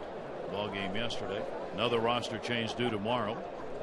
Pitch will be taken inside for a ball. Chris Parmelee at the plate. Parmelee got the Orioles' first hit, a double that started the 4th inning. He would come around to score on an error. 2 RBIs for Wieters on a home run, 2 RBIs for Hardy on a double, sac fly Flaherty. That's how the Orioles have accounted for the 6-4 lead. Dan Ogando, as we mentioned, came in and pitched on Tuesday night, inning in the 3rd. Did give up an inherited runner, but hasn't been scored on in the last 7 games. And that's a strike in the outside corner. And it looks like his stuff, elbow problems last year, shoulder the year before. It looks like his stuff is back to where it was when he first came up with the Rangers. Out of the bullpen early on, and then actually won 13 games as a starter. Parmelee's 0 for 5 against him. That one will skip all the way to the backstop, and the count will go to 3 balls and 1 strike. So as usual in ball games played here at Fenway Park, you never get enough runs. And this one is now 6-4. The Orioles up by 2, and it looks like it could be A day where we first thought pitchers were going to dominate. Then all of a sudden, the bats came alive. Foul tipped into the middle. Yeah, that's one of those pitches that Chris and I were talking about. He said, boy, they keep pitching me up because I keep hitting low pitches. Now, if you take that pitch, you're at first base. If you swing at it, it gets Ogando right back into the count. It's a big difference. 3-2 grounded to first, fair ball. Nice backhand. Napoli pitcher covers, overhand toss. Good play. Parmalee retired. All of these roster changes the Orioles have had to make. That's where they are in players on the 25-man roster this year. Yankees, Rays, Rangers, the Blue Jays, and Orioles tied at 41. And number 42 will come tomorrow. Now, do you put somebody on the DL? Buck Showalter hinted we've got a lot of nagging injuries. You know, that means for tomorrow someone's going to go to the DL, whether it's nagging or not. Oh, a Phantom of the Opera. Here is Nolan Reimold, base hit and a run scored in the ball game. And one of the options, Jim, has got to be you take a look at Adam Jones. If he's not going to be able to play and you can backdate him, would you put him on the DL? It's just a hard decision to make. Yeah. He last played June 20th. Well, I think what they've seen, and I know it's hard because he's such a good player, and you know, it kind of drives the ball club not only physically but I think emotionally and whatever. And off the end of the bat to short, Bogarts. But what they found out, and we see, watching Reimold, it looks like the Achilles is all right. He can play the outfield. He can play center, and Lowe can play center. So I suppose if you don't think he's coming back, but Adam looked the last 2 days to be in a better place. But if you can't throw, and you're afraid you're going to re-injure the shoulder diving back, if you're going to base run, you can't DH, then the Orioles just don't take up roster spots that way, even if it is a guy like Adam Jones. Matt Wieters popped out, third home run of the year, came in the fourth inning. And that's the thing about Adam Jones. It's right in the middle on whether or not he's going to be able to get back and play or not. He doesn't know. The team doesn't know. You're reluctant to put him out there to find out, which may be the only way you're going to find out. Fouled off outside of first base. So we'll see. And then you come back. If he comes back on Friday without playing, you got last year's Cy Young Award winner Corey Kluber, who, you look at his numbers, you go, he's not having a good year. Well, he's 3-9. But a 3.65 ERA. They don't score when he pitches. But we all know what kind of arm he has. And then Bauer on Sunday.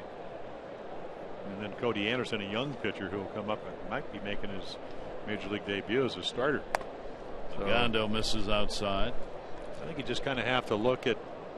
I think the easy way would be to put him on the DL, because it would allow you with some other roster problems you're going to have to be able to delay that. But sooner or later, if you think he's going to play, maybe give him 2 more days and get him out there.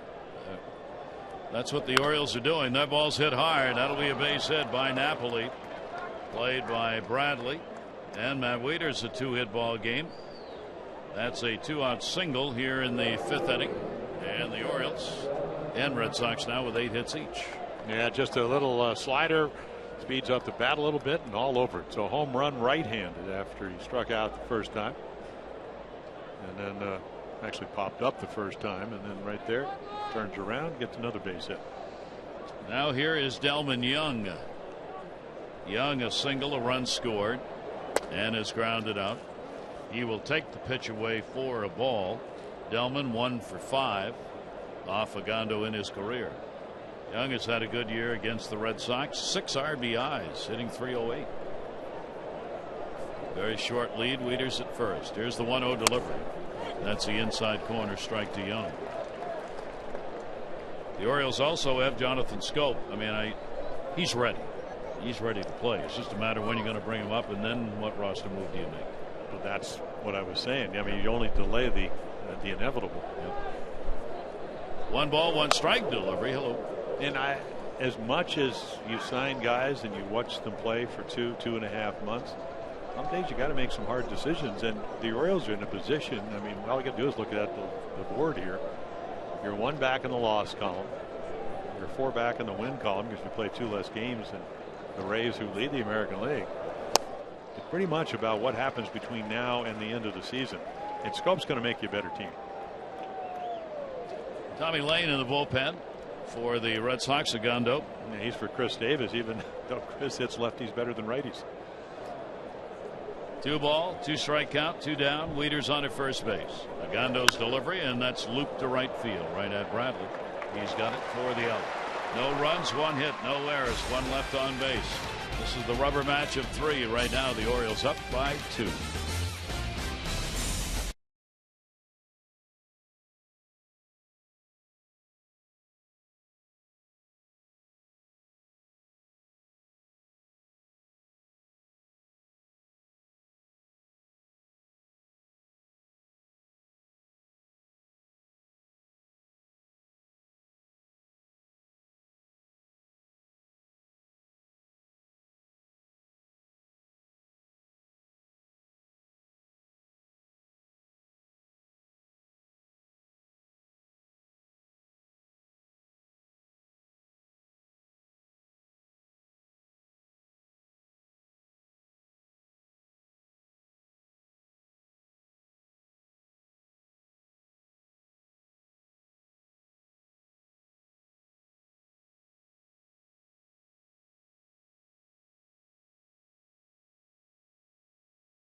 Home run last night. 2 RBIs. Healthy. He's played 5 out of 6 games. And again, he was one of the guys that really worked with the new hitting instructor, Scott Kuhlbach. And we know how good a defensive player is. So sooner or later, he's going to come back. And if they put Jones on the DL, it may be sooner. Yes. I mean, you just thank God I don't have to make those decisions. They get tougher and tougher as you have fewer and fewer with the options to do things with, sending them up and down. So Gonzalez will go to work here in the bottom half of the 5th inning, a 2-run lead. He'll get the middle of the order. Xander Bogaerts up as double, grounded out. Then Ortiz and Sandoval. Well, we keep talking about the roster problems, and it's kind of, again, I'm not suggesting, because it's not my money, that just go out and spend $44 million re-signing Markakis, but he made it easy for you because it didn't matter if a lefty or a righty was pitching. You had a Gold Glove guy in right field. Didn't have to have multiple players taking his place. You know, now all of a sudden you have one guy hits a little bit better than the other guy who defends better. And maybe you thought he was going to hit more home runs, but he's not. So, and here you are going in almost into July. Managing it with it's not a platoon because there are too many people to call it a platoon, but your left and right field situations, and with Adam out, your entire outfield, you're moving people around every day trying to get the matchups you want depending on who's doing what when. Gonzalez's delivery will be taken outside. Xander Bogaerts, 2 ball 2 strike count. Only inning, leadoff man on, came in the 4th. They got 3 runs in that inning on the 3-run homer by De Aza. Swihart has an RBI base hit for the other for Boston. Each team with 8 hits in the game. Delivery by Gonzalez came inside on him. That'll be fouled away. Yeah, one of the nemesis of the Orioles starters on this road trip, and you know, it was a 2-run home run off at Norris up in Philly with a 1-run lead. It was a 3-run home run off of Tillman when he had a 7-0 lead.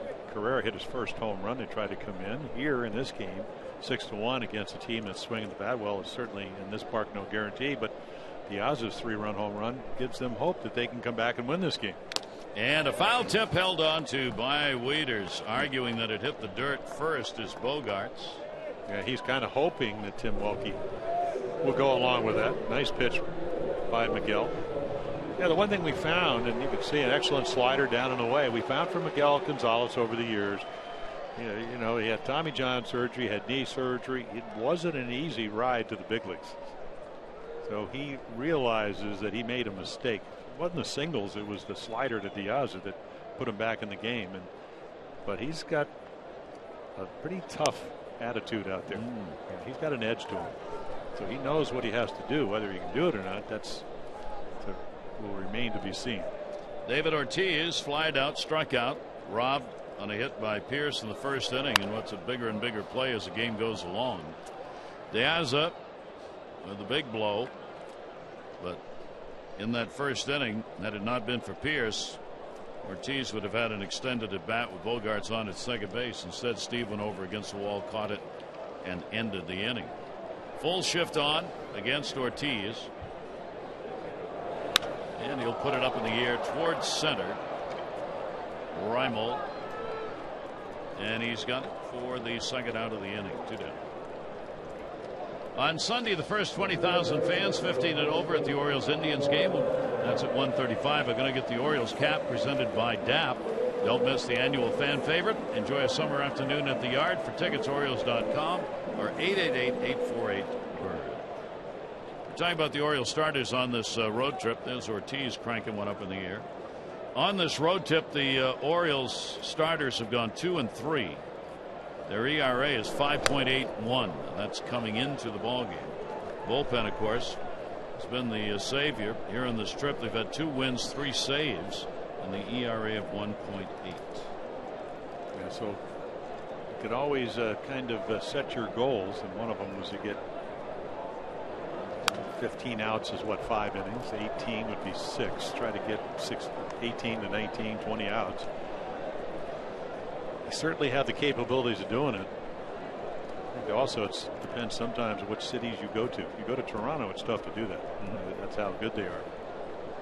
0-2 count. Sandoval rips into that one. Great catch by Parmalee. Chris Parmalee goes up on a line shot by Sandoval, and the Orioles defense continues to help Gonzalez. Yeah, it doesn't get any better than this. And again, because he doesn't really bunt, you're not playing in. But again, that's an easy double down into the corner in a 2-run ball game if he doesn't make that play. Gonzalez retires the side in order. 6-4 O's.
Tie brought to you by Miller Lite. Yeah, big inning, that 6-run 4th inning, and J.J. Hardy. 3-2 pitch, slider hit off the wall. Diaz doesn't play it particularly well. And then running on the play, Delman Young will score.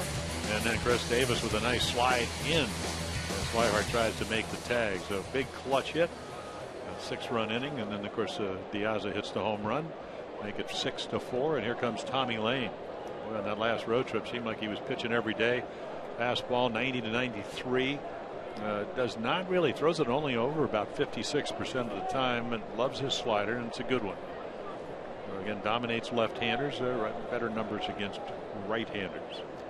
And he will pitch against the left-hander, Chris Davis, who has singled, struck out. Chris now has a 5-game hit streak going. He's had 3 hits in this series, 3, 4, 8 against Boston. Lane's delivery will miss inside. Yeah, watched him pitch at Kansas City. I mean, good arm. He's deceptive. He's a big, tall kid, but doesn't throw his fastball over as much as he throws his slider. And you can see right there, drops behind Chris Davis 2-0. Lefty's delivery, slings that one in and catches the inside corner with it. For Davis, during the hit streak, he has gone 6 for 15. A couple of RBIs and 4 runs scored during the 5-game hit streak. Timeout asked for at the plate. Orioles get Davis, Hardy, and Pierce up.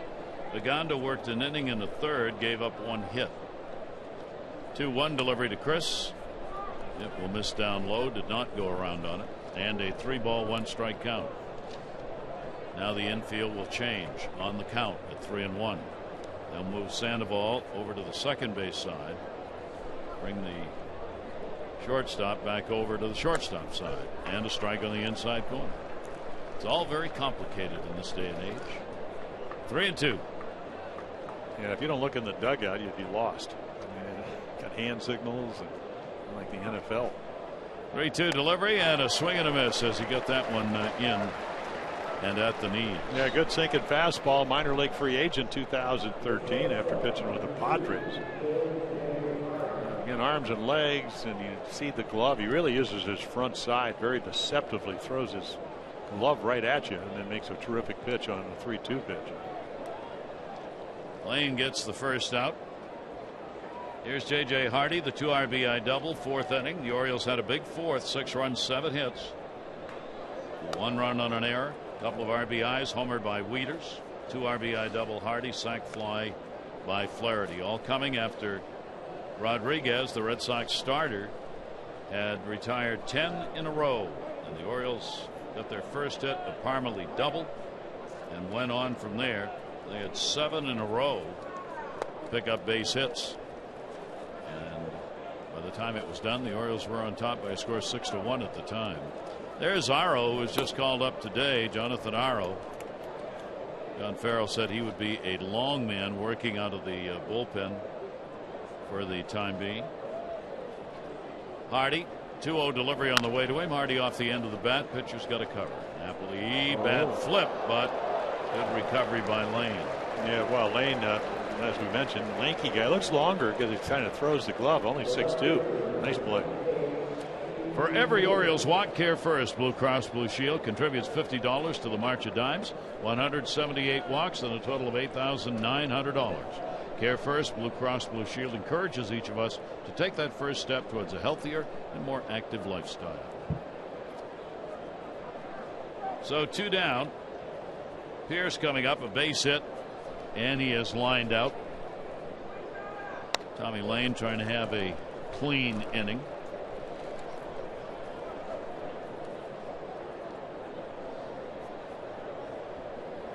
Steve Pierce will look for one to drive. He's had a base hit and he is lined out. Infield shifted around and will foul that one off at the plate, and that got a piece of Steve all the way across it. Back home go the Orioles after this one for the set with the Cleveland Indians. Pitching matchups: Chen against Kluber, Chris Tillman against Cody Anderson, Ubaldo Jimenez against Trevor Bauer. Night games Friday, Saturday, Sunday afternoon at Camden Yards. And then the Rangers come in for 4. First time the Orioles will see them. 0-2 count, 2 down. Pitch by Lane to Pierce will be outside. 1-2. Bullpen ball game for the Red Sox. Gonzalez still in for the Orioles.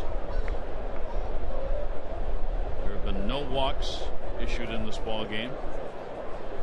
Pierce will take it. It slices in. Did he go? No. Mike Everett.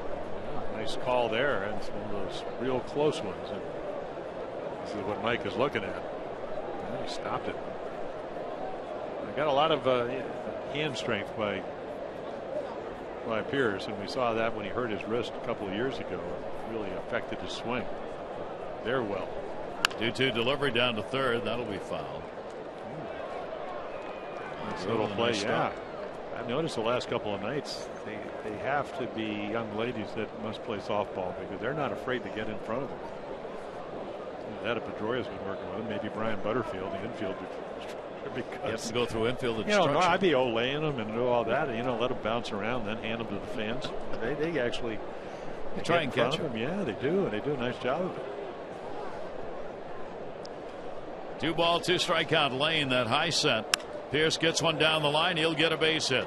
That's going to roll into the corner. De Aza going over to play it on his way to second base with good speed. Sliding in. He's got a double. And for Steve Pierce, a 2-for-3 ball game, and he keeps this inning alive for the Orioles. Yeah, I was just talking to him before the game. I said, we talking about how much he prepares himself. He said, that's the last thing you have to worry. That I won't be prepared when I get to play. We saw him defensively. He can play anywhere with a great play in the first. As it kind of double dribbles, it's going to be a double right off the bat. So again, he gives you a dimension on the bench. He can play anywhere, and he's ready. And he's got the home run power. Too many guys on a bench players can do that. So the Orioles get a chance to get an all-important run here with 2 down. Brian Flaherty has struck out, RBI, sac fly, and Flaherty will take the pitch inside for a ball from Tommy Lane. Flaherty a .321 average this year off left-handers, 90 points higher than the other way. Yeah, we saw him start in spring training, wider stance. I mean, you can see Flash is about 6'3", almost 6'4". Runner goes, no throw, stolen base Pierce. They let him wander, and he took advantage of that. And if you're sitting at home, you're going, well, what does that difference does that make? Well, it makes 90 feet closer to home plate, and then again, if you're going to throw a breaking ball lefty to lefty, you want to keep it down out of the zone. And if you bounce it, Orioles may get their 7th run, and you put pressure on the defense. Pierce gets his first stolen base. Brian Flaherty with a 2-0 count, and that will be on the inside corner for a strike. Yeah, even that pitch, it showed me that he was looking for something maybe away. And on the 2-seam fastball, lefty to lefty, is a tough pitch to get the bat head to. So he took it. Lane's delivery to him. Flaherty on a swing, kept that one even further down and in. That off the strike zone. 2-2. So Ryan will try and do it with a 2-strike count. 2 ball, 2-strike count. Pierce at third base. Big jump for him in case there's a wild pitch. Sandoval is playing off the bag. Delivery to Flaherty, hits him right in the back and hit the catcher Swihart on the way by. I would imagine that would get John Farrell out of the dugout. You get your matchup, and now all of a sudden you don't have it. It's the last thing Tommy Lane. I talked about it. I mean, just watched him. It looks like it's a breaking ball. He commanded that better than his fastball, but his wildness gets him out of the ballgame. So Lane will leave. That's the second hit batter that he's had. The Orioles doing this with 2 down in the 6th inning. 1st and 3rd covered.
Clippers down at AAA started actually at their AA facility, and down at Portland, and was pretty good actually.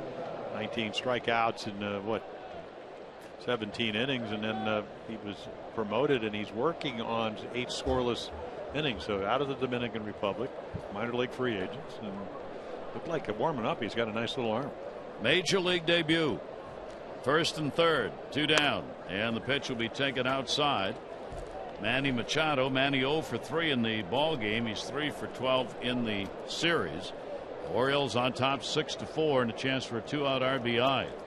24-year-old Aro. Delivery, and that's going to be away.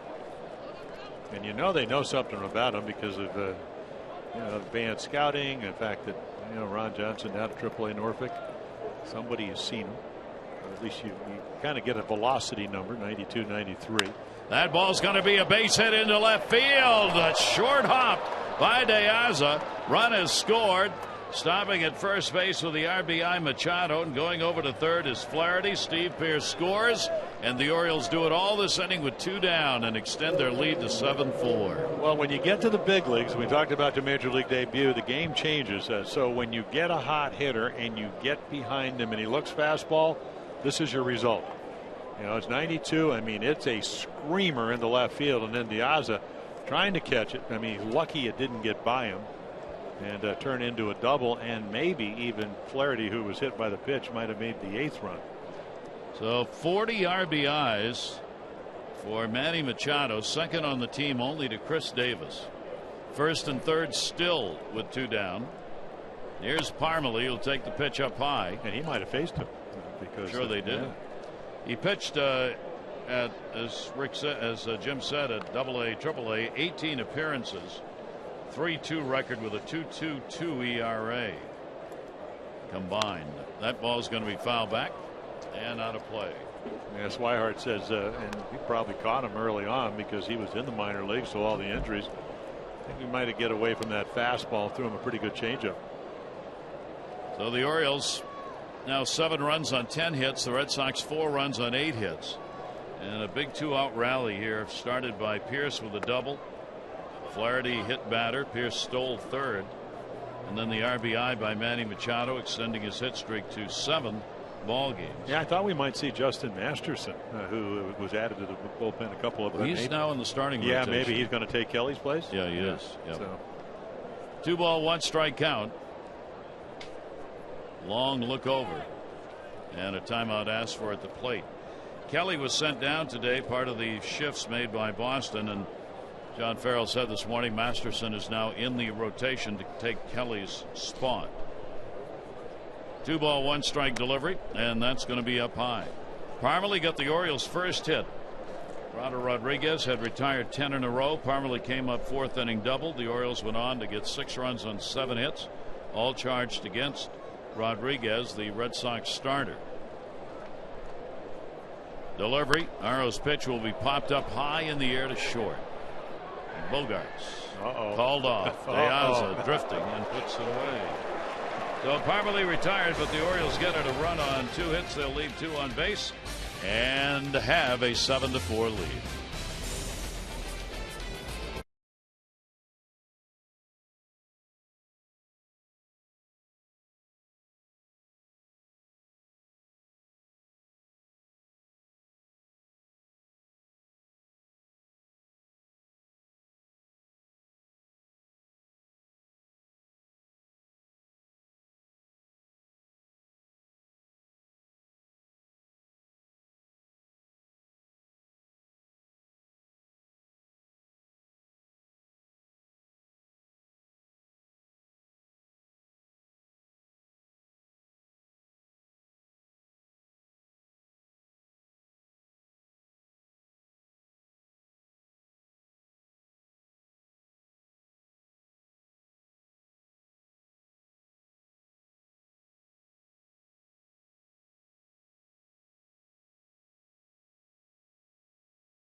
details may not be reproduced or retransmitted in any form, and the accounts and descriptions of this game may not be disseminated without the express written consent of the Orioles.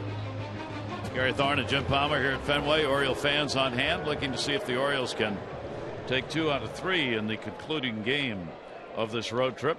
Orioles are now 23-20 against Eastern Division ball clubs in this race that remains so tight. Top 4 teams separated by just 2.5 games. As far as teams against the East, nobody is having any great success. Tampa Bay's 3 over 500 against the East. So is Toronto. So are the Orioles.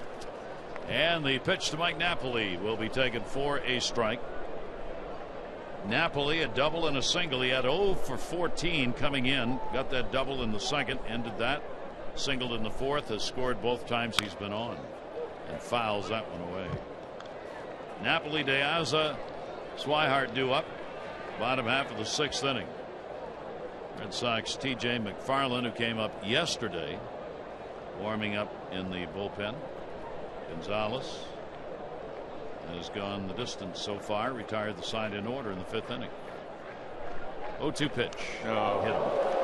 Well, I'm telling you, he's not as comfortable in as away. And 0-2, you can see Wieters come in. And when you go in, you give them exactly what they want, a base runner. First time hit by a pitch this season for Napoli. That is the 5th hit batter by Gonzalez, and that's it. So his chance to move on in the ball game any further ends right there. He will leave, however, with a chance to be the winning pitcher in the game. But the Orioles continue with starters who are not going very deep into ball games. It'll be 5+ for Gonzalez. Yeah, he may end up getting the win, but no, he will not be happy because of the fact he gave up the 3-run home run, and then right there you get 0-2 and you don't make your pitch.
He got out of trouble in the second.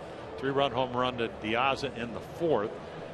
Again, didn't walk anybody. Made him put the ball in play. Didn't want to hit Napoli, but he did. And when he does that, as you look at the pitch mix, maybe a few more splitters. That will bring in T.J. McFarland, Buck Showalter's favorite pitchers. Sinker guy, slider, changeup. And the one thing right here, the only thing that really jumps out is that you look at the innings and look at the walks. So this is not the type of game with a 3-run lead where you want him throwing balls out of the zone. So more hits than innings pitched, and then you throw those base on balls. And again, getting lefties out and righties, obviously a lot better numbers. So McFarland back with the Orioles, 3rd time. Runner on at first base, Napoli. De Aza goes after it right into the shift. Hardy 1 pitch and a double play. Just what McFarland ordered. 2 down. Well, you get that lefty-lefty matchup. You know that most likely because of injuries that you're going to get it. And again, Ramirez not on the DL but not playing. And I mean, that's a heads-up play. He's very athletic, but he lets it go. He knows where his shortstop is. And there's your 6th to you. on my score, unassisted, and then over to the first baseman. 1 pitch, 2 outs. So 2 down, and here's Swihart, RBI base hit, and he has struck out. McFarland has primarily kept himself long when they've sent him down to AAA. He's had 7 starts this year at Norfolk, 2-2 in his starts. This last time he went 5 innings of relief. He was sent down on June 14, so he worked 5 innings of relief. The last time he worked with the Orioles was on June 13 against the Yankees, and pitched only 1 batter and gave up a walk. He's only worked against the Red Sox once this season. They have nothing off him. Yeah, the last really, I mean, Rule 5 guy, 3 years ago, and what he's done in the last couple of years is work on the slider, tighten it up, so it'll be more effective against lefties, and he's been able to do that. That ball will be a base hit into right center field off the bat of Swihart, played by Reimold. So the catcher, who'd been out for 3 games, has come back with that foot that he injured and had a 2-for-3 ball game.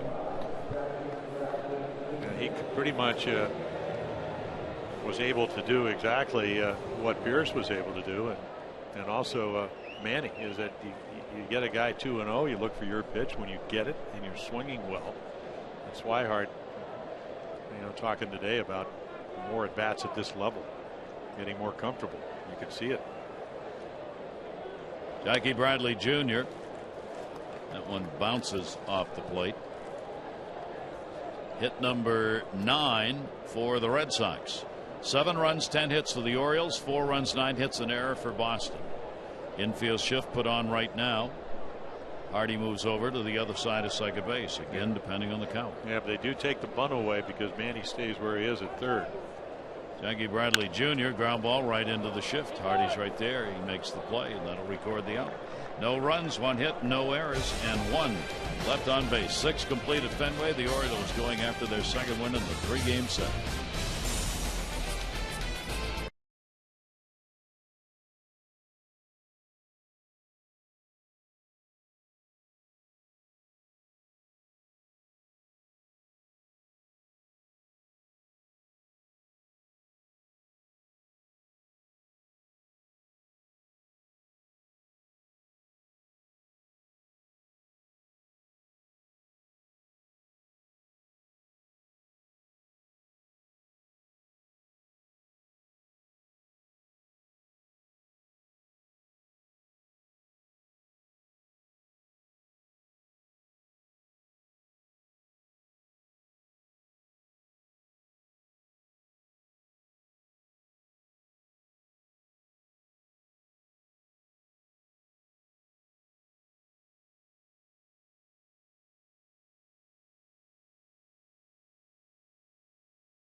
Wei and Chen will take the mound against Corey Kluber as the Indians come to town. Our coverage on MASN 2, 6:30, O's Extra, presented by Southwest, followed by our game coverage at 7. We got all the access you need right here on MASN. There you go, Corey Kluber. There's the record, but last year's Cy Young Award winner. And look at the whip. That's walks and hits per inning. Chen, of course, his record 3-4, but pitched much better. Doesn't get a lot of runs. I don't think you'll expect to get a lot more tomorrow night. Really good pitching duel, though. Yep. Pitch taken up high. And then Jason Kipnis leading the American League in hitting, 19-game hit streak. Phenomenal player. Yeah. He's really blossomed into everything they thought he would be. Yeah, he told me how difficult it was to get a hit every 3rd time up, and since then he's taken his average up to 20 points. Apparently it's not bothering him. Proving himself wrong. Yeah, exactly. Foul back by Reimold. Reimold a base hit and a run scored. He is 1 for 3. Arrow stays on the mound. making his major league debut, giving up an RBI base hit to Machado, first batter faced. Then he got Parmalee. Now the 24-year-old starts this inning, and foul back off the fist again by Reimold. So the Red Sox kind of having to do what the Orioles have been doing all year, and that's really shuffle things in light of the DL for Dustin Pedroia. Kelly sent down. Ramirez unable to play with a bruised hand. Yeah, they finally get it in gear offensively, and then Pedroia goes down. Finally healthy and spark plug. And there's your Nissan pitch count. You can see sliders down and away. That's a gapper. That'll fall in all the way to the wall. Nolan Reimold on his way to second base. Played by Betts. He'll get it back in, and Reimold is on. 2 for 4, a double to lead off the 7th. Well, Buck Showalter always talks about players that have presence. I mean, to me, if Reimold stays healthy, this is what he does.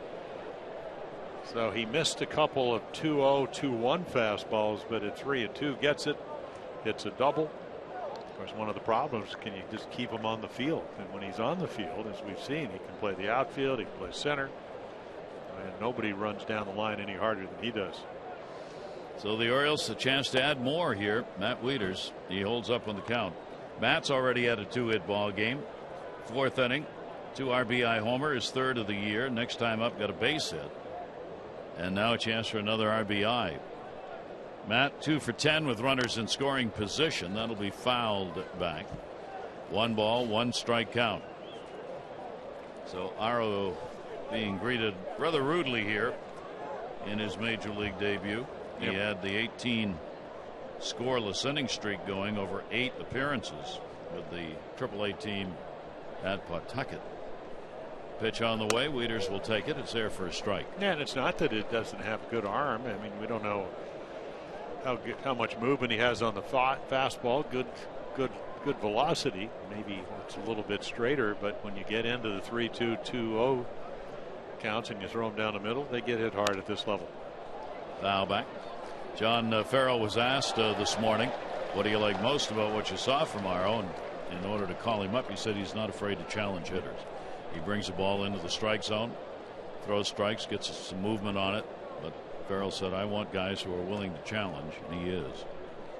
1-2 pitch on the way. Wieters just protects with a little one-hand flip that time to get it into foul territory. Yeah, he'd like to get him over or in, and still trying to add runs even though you have a 3-run lead. And look at those numbers, 4 for 5. There's the Sox doing a nice job, 3 for 6, but the Orioles best in the American League as far as runner and scoring position numbers. Pitch on the way, and that'll be fouled off as well. Interesting, the Orioles have a chance to make a little history, as they are on pace right now to become just the 5th team over the last 30 years in the American League to both lead with an average in runners in scoring position offensively and a pitching staff that would lead with the lowest opponent batting average. There have only been 4 teams to do that over the last 30 seasons. The Orioles right now are up in both categories. Pulled a string on him that time, and Matt out in front of it. Yeah, nice. There's your off-speed pitch. We've seen slider, and then just throws him a changeup. So the 3rd pitch, as you mentioned, I mean, really good changeup. Perfect location, great depth to it. In other words, it got to the plate, and he turned it over enough where it kept moving out of the zone. So 1 down. Reimold remains at second base. Delman Young 1 for 3.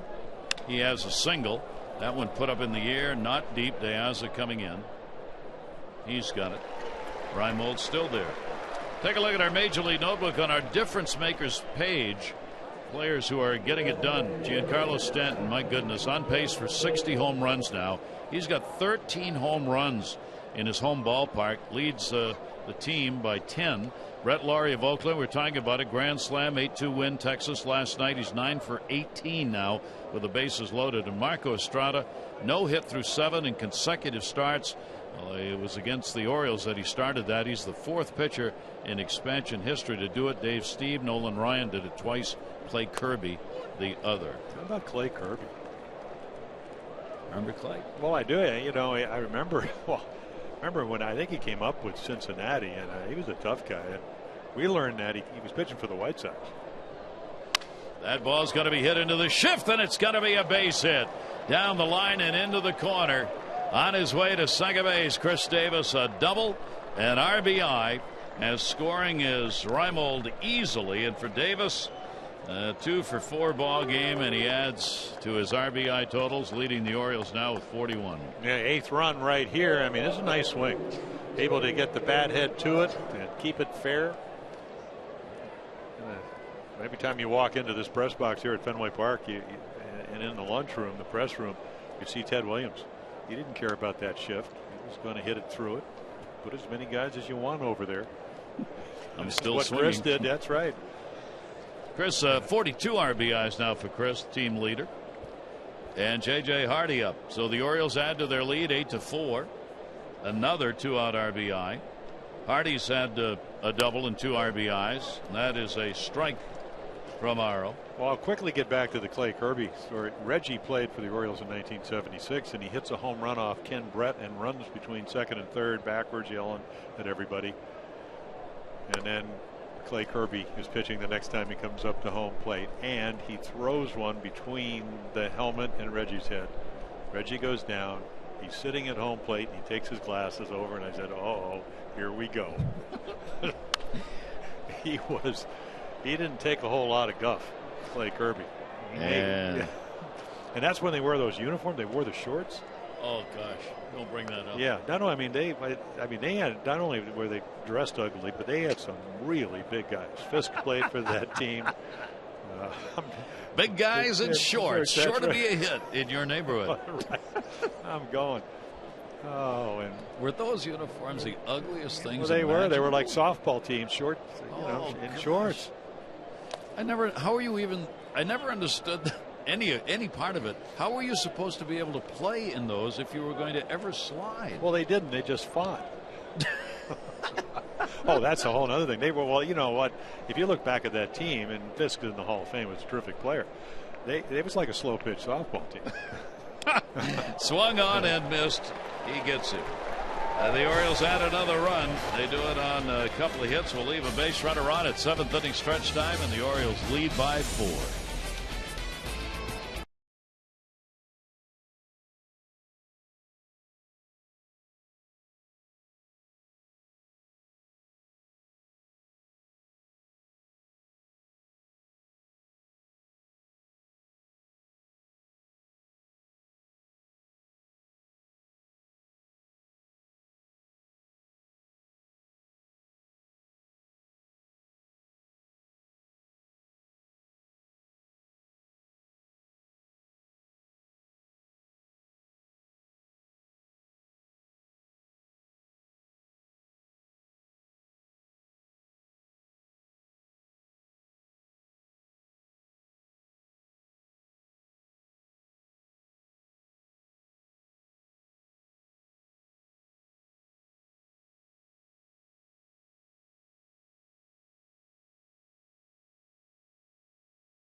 Game changer.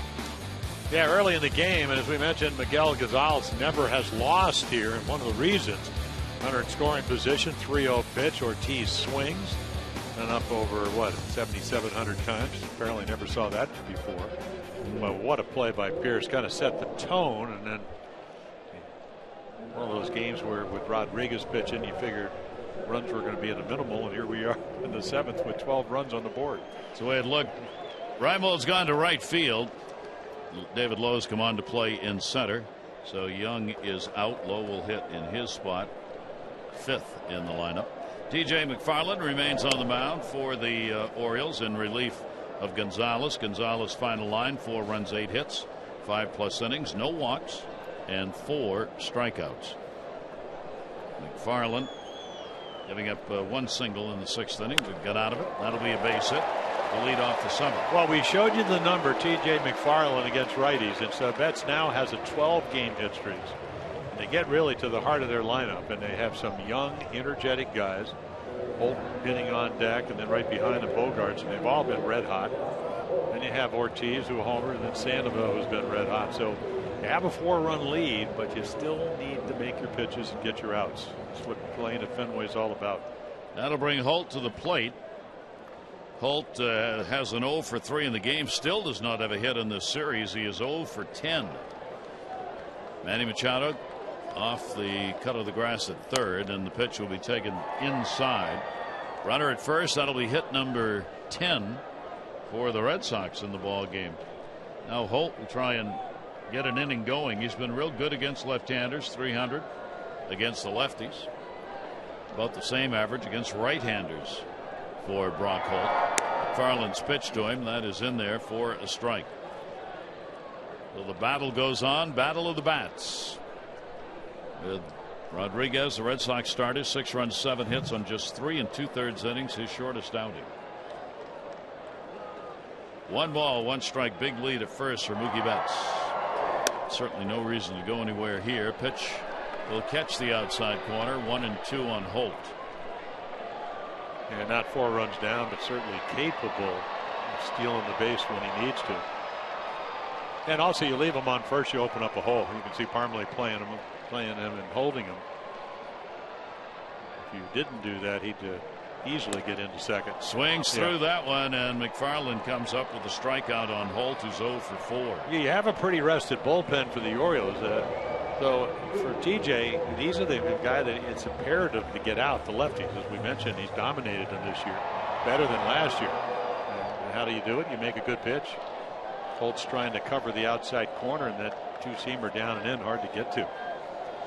That'll bring up Xander Bogaerts. Bogaerts a double. First time up, he's 1 for 3 in the ball game. Orioles bullpen ranked 3rd in the American League in ERA, and they've been even better than that of late. Since April 29, Orioles lead the majors with a 2-0-2 out of the bullpen. 1-0 count, 1 down. Mookie Betts off first base. And he's got a big lead. Outside corner strike. Yeah, the other thing is Bogaerts has become such a good hitter, and we kind of talked about it on Tuesday. I mean, he's got like 25 hits between first and second to right field. And because of conventional defenses, Flaherty way up the middle, so you got a huge hole over there. And on this ball club can use that hole as well as anybody. Farland's delivery to him. He'll put that one up in the air to left center field. It'll be a long run, low going over, looking. It'll take a bounce at the 379 mark. Here comes Betts. They're waving him around. Cutoff man missed. He'll score easily. Double Bogaerts, and it's an 8-5 game. Well, we talked about McFarland's numbers against righties, and they're not getting any better. It's Betts and now Bogaerts. So it's not a horrible pitch, but it's in the middle of the plate, and he doesn't throw that hard. So you run out of room. Lowe's going to play it, and meanwhile, Betts is streaking around the base. So still nobody up in the bullpen, and all of a sudden I can see this matchup, and then you got Sandoval, who used to be a switch hitter. So lefty, and then right behind him, Napoli. Bogaerts gets his 31st RBI, continuing to hit around 325 in the month of June for Bogaerts. Ortiz has gone 0 for 3 in the ball game. His only hit in the series, the home run last night. 1 for 11. Taking a pitch in there for a strike from McFarland. This is where, of course, Ortiz has had all the struggles. Tommy Hunter up in the bullpen. David Ortiz hitting only 120 against left-handers this year. On at second base, Bogaerts, 1 out. McFarland's pitch to him, and Ortiz will take that one way inside 101. Yeah, he pretty much has to start doing what he did on Tuesday night. He ended up making the last out of the game, but he had a great at bat. Zach Britton comes in throwing 95 to 97, and he hit a line drive right to where Manny Machado, you can see him in the left of our picture, was playing. So he put a good swing on it. He's 2 for 5 off McFarland in his career. That's going to be inside. So a 2-ball 1-strike count. Red Sox trying to battle back again. The Orioles trailed when the Red Sox got a run in the second inning. They got 6 in the fourth, 6-1. They went on top. The O's did. Red Sox got 3 in the bottom half of that fourth inning. Teams have traded picket fences since. Ortiz going for the long ball. But see, that's the David Ortiz at age 39, about to be 40. He would never swing at that ball. He would take the walk. But when you're hitting 232 and you don't want to be hit, you expand the zone. He would have taken that pitch. It would have been 3-1. He would have forced McFarland to make a better pitch. And now all of a sudden he's got another strike to play with. 2-2. Ortiz fouls that one the other way. And he's not the first guy that's gone through this. And the problem when you get to be 39, closing in on 40, are you having a bad year? Have you lost it? Well, that's been the question all year. He's answered the question, are you washed up? Which was put to him directly. Didn't appreciate it very much and said no. 2 ball 2 strikes.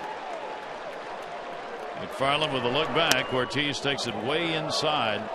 So a 3 ball 2 strike count. 8-5 ball game. 13 runs, 23 hits combined in this one. Bogart's out there at second base, real good speed. And Ortiz with only 1 away, trying to keep the inning going. 3-2 pitch on the way. And he fouls it off.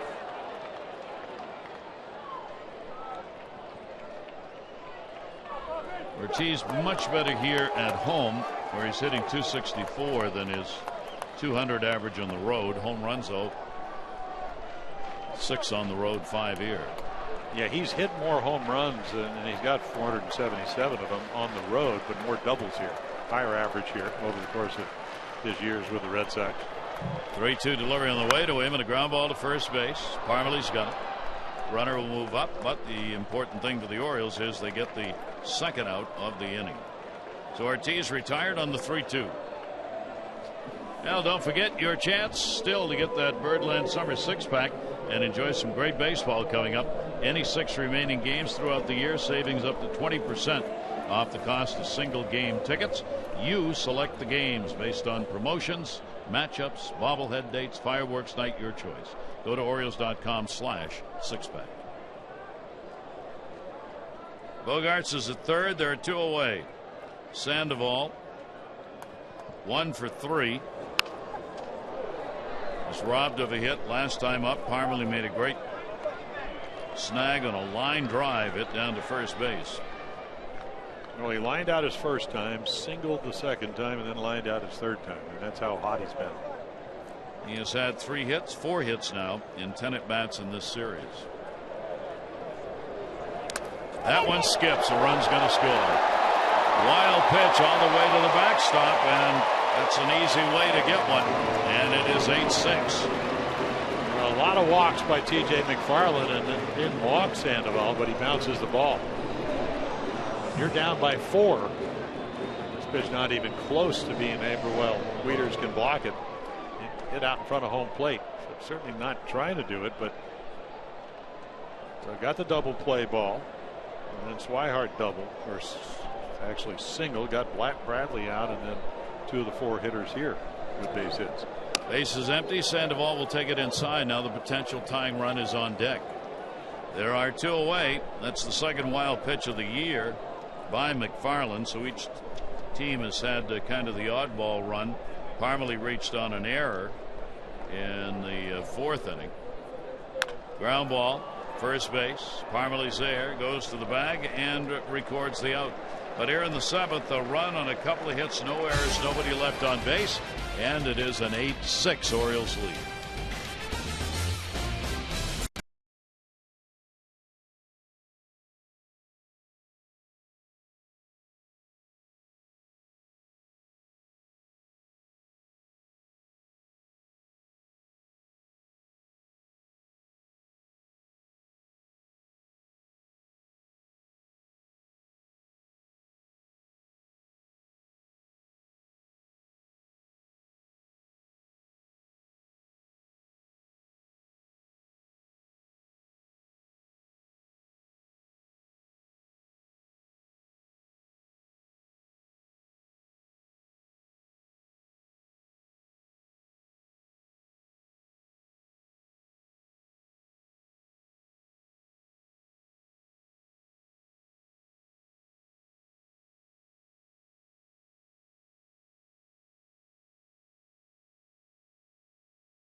All fans are going to get a Bud Norris designed My Home, My Team Orioles t-shirt. The next in the team's player designed t-shirt series. Celebrate your home team with a great Orioles collectible. For tickets, Orioles.com or 888-848-BIRD. Gary Thorne, Jim Palmer. There's Adam Jones in the dugout. He gets treatment before, during, and after games. Trying to get that shoulder ready to go, but out again. And no reason to believe he's available to really do anything at this point. 1-0 count. Steve Pearce. Pearce, fine ball game. He's had a double, single, 2 for 3, stolen base, great catch in the first inning. Pitch taken up high. Steve leading it off against here. Aro, the major league debut, getting some time in here from John Farrell. Came on in the 6th inning, gave up a hit, a run on 2 hits in the 7th. Now working in the 8th. Popped up first base. Napoli over and no play. Yeah, Robbie Ross, the lefty, getting loose again. Saw him on Tuesday night. He man pitched pretty well for the Sox. Real tough ball game. 8-12-0 the Orioles, 6-11-1 Boston. It's a Fenway game. Old time Fenway ball game where no lead is safe. Foul back up overhead, not a play by Pearce. Yeah, and when you sit down in the dugout here and you realize that, not that it's a huge ballpark from sitting here in the press box, but you just realize how small it is. It's such a, it's just kind of jammed it in there. It's maybe a slightly bigger version than Wrigley Field. I mean, the template is so small, so intimate. And the pitch is taken outside. So a 3-ball, 2-strike count on Steve Pearce. Steve at 215 now, 22 RBIs though with 6 home runs. They move the infield around, not completely over. And he put one up in the air. That is deep left center field at the wall, and it'll scrape off the paint. Throw's going to come to second base. And in with a double, Steve Pearce. 2 doubles, a single, and a 3-for-4 day. Yeah, you get him a fastball count, and that's exactly what he gets. And then you throw one outside middle. That's where his strength is. Pull hitter. And right there's your heater. And Betts makes a great play on it. I mean, look at how he plays this carom or scrape, as you called it, Gary, and then nice little accurate throw. Made what should have been a play that wouldn't be close. So Aro in his major league debut is going to leave. He will be responsible for the base runner. Orioles have a 2-run lead.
Tuesday night, seen a lot of fastballs, 93 miles per hour, a little curved ball, change up, doesn't throw it a lot. So ERA up and down all year. AAA Pawtucket. So again, more hits than innings pitched, strikeouts a little bit less, walks not too bad, and Righties hitting him obviously a lot better than lefties, so he comes in, match up. Flaherty, a left-hander, coming to the plate. And a chance for an RBI. Orioles 5 for 9. Runners in scoring position. Ryan Flaherty has an RBI and a sac fly. Been hit by a pitch and is struck out. They're going to play for a bunt. The corners are already way in. Sandoval and Napoli, third and first respectively. Napoli backs up a couple of steps. Pitch on the way. Flaherty not bunting. Swings through it. Yeah, a lot of times you'll do that. I played my first manager, Hank Bauer, and he was very aggressive. He knew you'd probably get a fastball. And though sometimes a breaking ball is harder to bunt, and he'd let you swing away, and now he put the sacrifice on. Maybe that's what we'll see. You know what Ryan Flaherty wants to do. Wants to get him in or over. Flaherty does square, drops it. Play at third, didn't take it. Goes to first. Napoli going backwards, gets there in time. Sandoval had dropped back to the bag, and they had a chance on Pierce. But I think you know what happens. You do this drill, and you usually do the drill with runners at first and second. Now, if that's the case, there's a force. I think Robbie Ross took one look and said, okay, I got a backpedaling third baseman. I'm going to have to make a perfect throw with him on the run. I'll just take the out. So Flaherty gets the job done, and they will give the intentional pass to Manny Machado to set up the possibility of the double play ground ball with one away, and get Parmalee, a left-handed batter, up against Ross. Orioles have hit Ross hard this season. They've picked up some runs off him. Boy, would they like to do it again here in an 8-6 ball game in the 8th inning. Well, this is what you have to do, or at least you have an option of doing it if you're John Farrell. And the reason I say that is I guess the irony is the first hit was against Eduardo Rodriguez, who had retired 10 in a row, by Parmalee. He had to double up the gap. But you're trying to either get one pitch, or maybe they might even play the infield halfway. But you're trying to get the lefty-lefty matchup, and Parmalee's already gotten a hit off a lefty. For Ross this season against the Orioles, in 4 previous games, he's given up 4 runs on 6 hits in 4 2/3 innings. That's an ERA of 7.7. Orioles have runners at first and third. Still only one out. Parmalee the double. 1 for 4 in the ball game. 4 for 12 in this series. And the delivery to him will catch the outside corner for a strike. Orioles up by 2. Orioles have put one up in the 6th, the 7th. Now trying to do that or more here in the 8th after that big 6-run 4th inning. 0-1 delivery on the way. Parmalee fights it off. Back on the third base side. 0-2 the count. Pierce the double. Machado the intentional pass. Well, if you're going to play every day, and that may be a role that Chris Parmalee plays, these are the tough at bats, the matchup guys, lefty to lefty. That one not even close. Yeah, Parmalee has not had many chances against left-handers coming in. He had only 2 at bats for the Orioles against the lefties. But of course, as Jim said, he got that double off Rodriguez, the left-hander, the Red Sox starter. Parmalee will look. It's up top. Yeah, and I think what we've seen, and I remember when he came up with the Twins, talking about Chris Parmalee, is that it looked like he was maybe more of a pull hitter. We've already seen him in this series. 2 extra base hits the other way. It looks like he'll use the whole field. Better low ball hitter than high ball hitter. And that one he swings at, I think, missed it. Runners will stay where they are. No tag needed. Yeah, Manny, I think, a little disappointed because I don't know if he thought it was fouled off. He kind of slapped his hands because he should have gotten to second base. Yeah, good pitch right here. I mean, perfect slider with 2 strikes. Parmalee can't foul it off, and it gets away from Swihart. So the strategy on the intentional pass works there. Now Nolan Reimold. Reimold a double, run scored in the 7th inning, single and a run scored in the 4th. He's 2 for 4 in the ball game. And Reimold will take the pitch for a strike. Arrow responsible for the base runner at third. That intentional pass is the first walk we've had in the game by either team.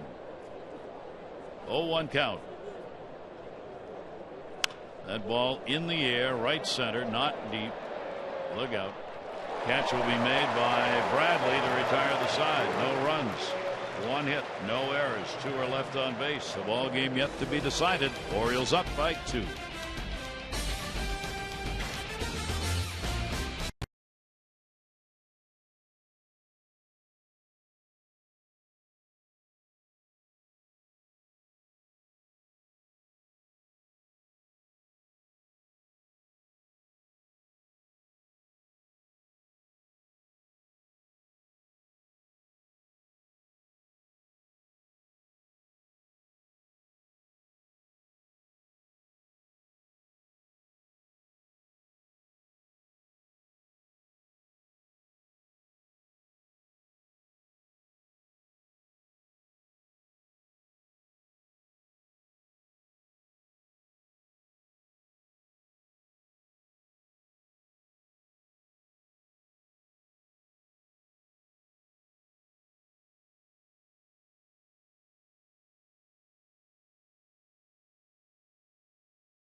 Late, and Adam Jones in the running for starting spots. You can vote for your birds at Orioles.com/vote-orange and earn ticket discounts and the chance to win an autographed All-Star Game jersey. You can vote up to 35 times with each valid email. Vote orange. Orioles.com/vote-orange. Well, the setup guys and Tommy Hunter, Darren O'Day, Chaz Rowe. There it is. A lot of fastballs, kind of a swervy curveball slider that's last pitched on Sunday up against Toronto. And inning and 2/3, 3 hits, an earned run, walk, and 2 strikeouts. Pretty much righties and lefties hit him the same way. And the Orioles need 6 outs to maintain this 2-run lead, and figuring out how to do it at the back end of the game. Napoli, De Azer, and Swihart do up 6, 7, 8. Hunter will get the pitch in there for a strike. Napoli has had a double, single, been hit by a pitch, and has scored 2 runs in the ballgame. Napoli a 4 for 16 lifetime off Tommy Hunter. Napoli on a check swing. Did he go? Yep. Like ever, down at first base. Quickly 0-2 from Hunter. Yeah, that fastball at 98. What about 3 years ago? Tommy hit 100 on the radar gun here. Now he gets the pitch out of the zone if possible. Ball up the middle, kicked at. Flaherty's got it and will get the out. Yeah, not a very good 0-2 pitch, but the result's good. 0-2. He ends up throwing it pretty much down the middle, and Napoli looked like he was going to get a single into center. I don't know if it hit the pitching rubber. Caught something because it just slowed down, went up in the air. You know, a lot of times on throws from the outfield, you see a ball hop up because it'll hit the back side of the mound. And I'm not sure if that hit. Of course, there's been a lot of pitchers out there, and there's a lot of footprints. So Hunter gets the out. Alejandro De Aza, home run, his 4th, 3 RBIs, came in the 4th inning. He's also had a single, 2 for 3 in the game.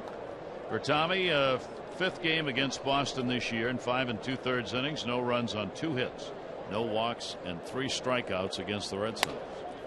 De Aza watches that one go by, and it's away. Boy, Hunter's seen a lot of the Red Sox in his career. He's got a 5-2 record and 2 saves. This is the 34th game that he has pitched against Boston. And the Orioles staff right now only De Aza's pitched. O'Day has pitched in 47 games for Darren, the most. Weeder's taking that one. And then they probably saw him a little bit when he was a starter for Texas. Right off the mask of Matt Weeders. He's had 8 starts against them. 5-2 record. 1 ball, 2 strike count. De Diaz standing out.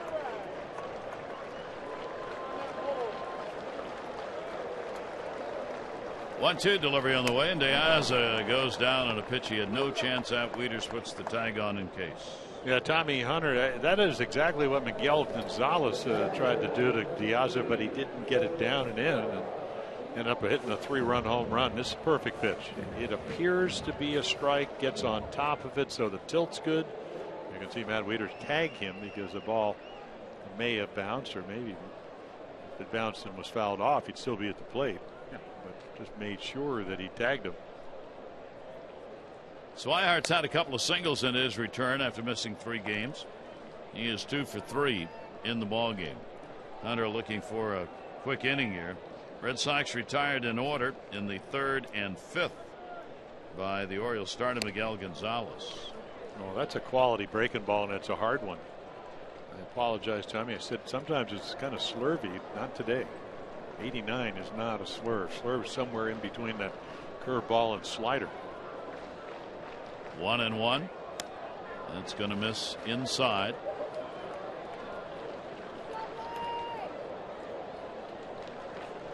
Orioles, after a big W in this ball game, take this series, have a good road trip, give themselves a chance to move up in the standings. That'll be inside. 2-1 strike count. Red Sox, though, by getting that 3-1 rather. Red Sox, by picking up those 7th inning runs, have brought themselves a couple of hits away from being right back in it. 3-1 delivery on the way, and a ground ball to the hole. Nice play. Parmalee up. Hunter covering, and they get the out. What a play made at first base. His first start there of the season for the Orioles, and Chris Parmalee has made a couple of really nice plays. That's a great stop, and then he's got to lead Tommy Hunter. Well, we've seen him play the outfield. It's not like they don't know that he's a good first baseman. What a pick. Tommy retires the side in order. Orioles lead still at 2.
On Masson is brought to you by Southwest Airlines. Book your low fare now at southwest.com.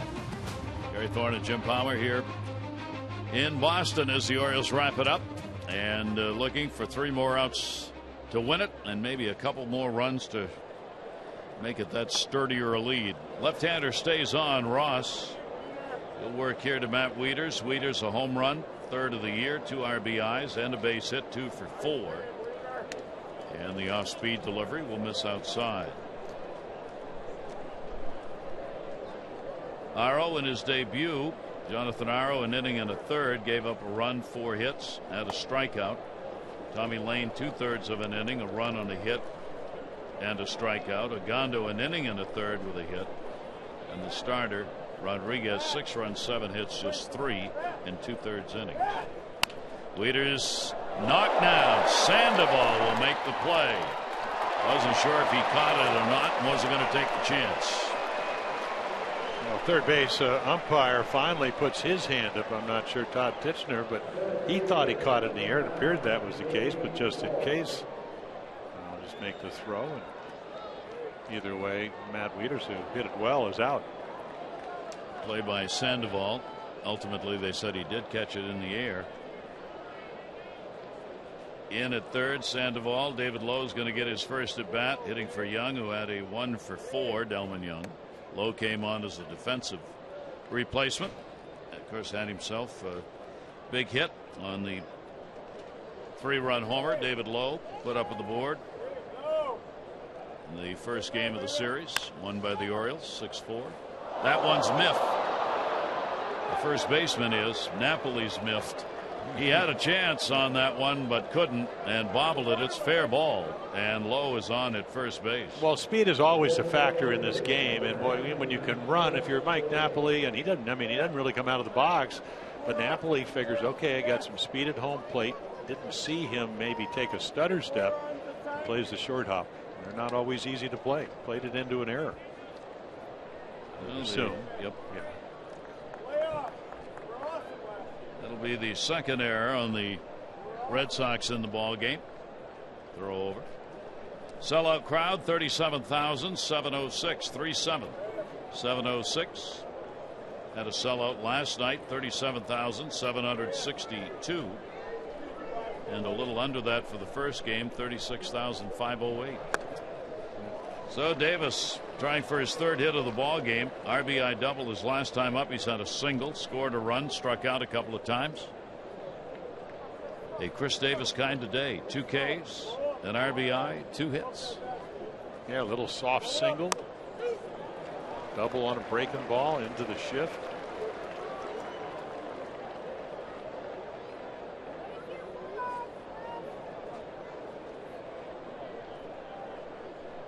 Oh, 2 count on him. Ross's delivery bounces out in front. Scattered a little dust on that one. Good play made by Swihart to hold the runner at first base. Well, there's the Oriole closer. 20 saves on the year for Zach Britton. And of course, the Orioles want to make his cushion a little bit more comfortable. And if Ross is able to get out of this inning, you'll go back to the leadoff double. He was able to keep that 9th run off the board in the 8th. And that's going to be up high. So Davis to be followed by Hardy here in the top of the 9th inning. 13 hits for the Orioles, 11 for the Red Sox.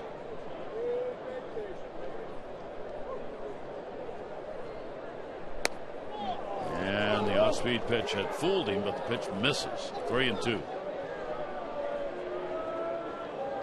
So Ross goes full low. Being held by Napoli. Nice little take. Davis waiting on a 3-2, runner not going, fouled away.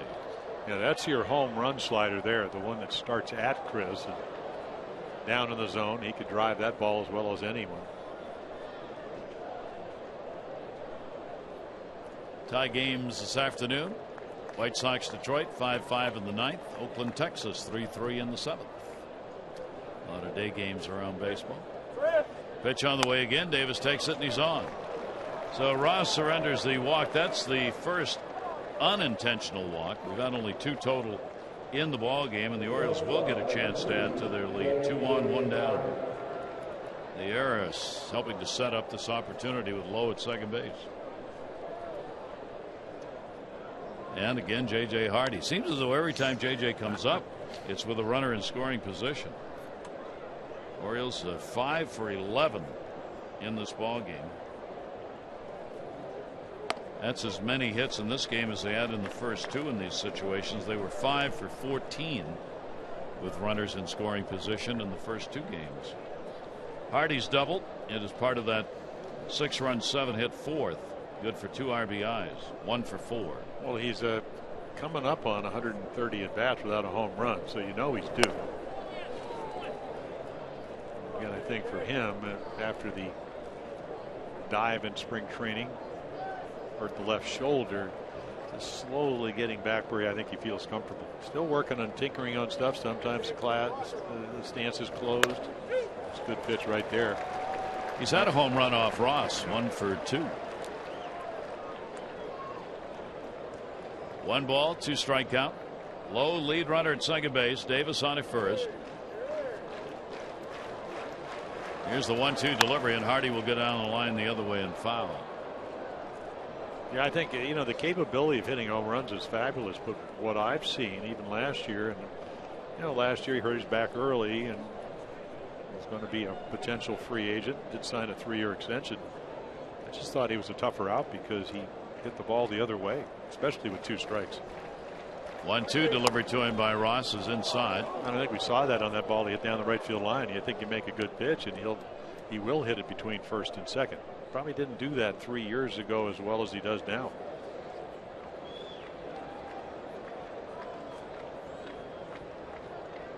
J.J. Hardy. And another base hit. Right center field. He won't get an RBI on it as Lowe at a wait. And will stop at third, but nevertheless, another hit with a runner in scoring position, and here in the 9th inning with only 1 out, the Orioles have loaded him up. Well, that approach of cutting your swing down, and yeah, I mean, he just barely gets it over Holt's head, and because you don't know if it is going to get into right field, you don't want to get doubled up. So you could see Manny coming back to third base, but it gets Pierce up with nobody up in their bullpen. So you get Pierce, who does hit lefties, who does have power, who is having a great afternoon, up with the bases loaded, and you get the add on here, at least the potential opportunity to do that. Playing in at first base is Napoli.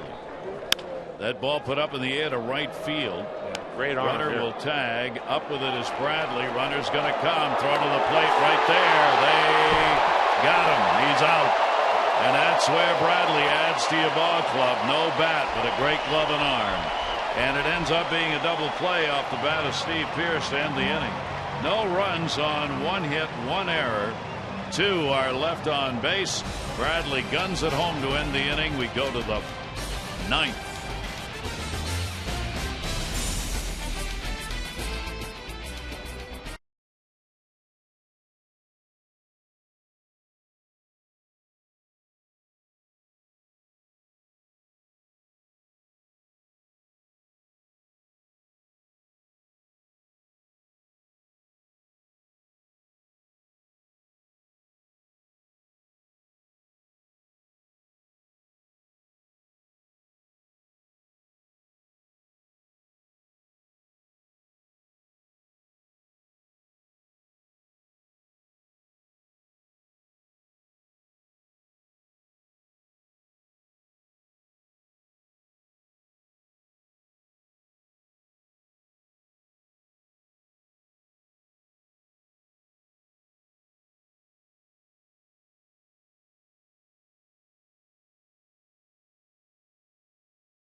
Through the Red Sox dugout, and Britton will try and calm all that down.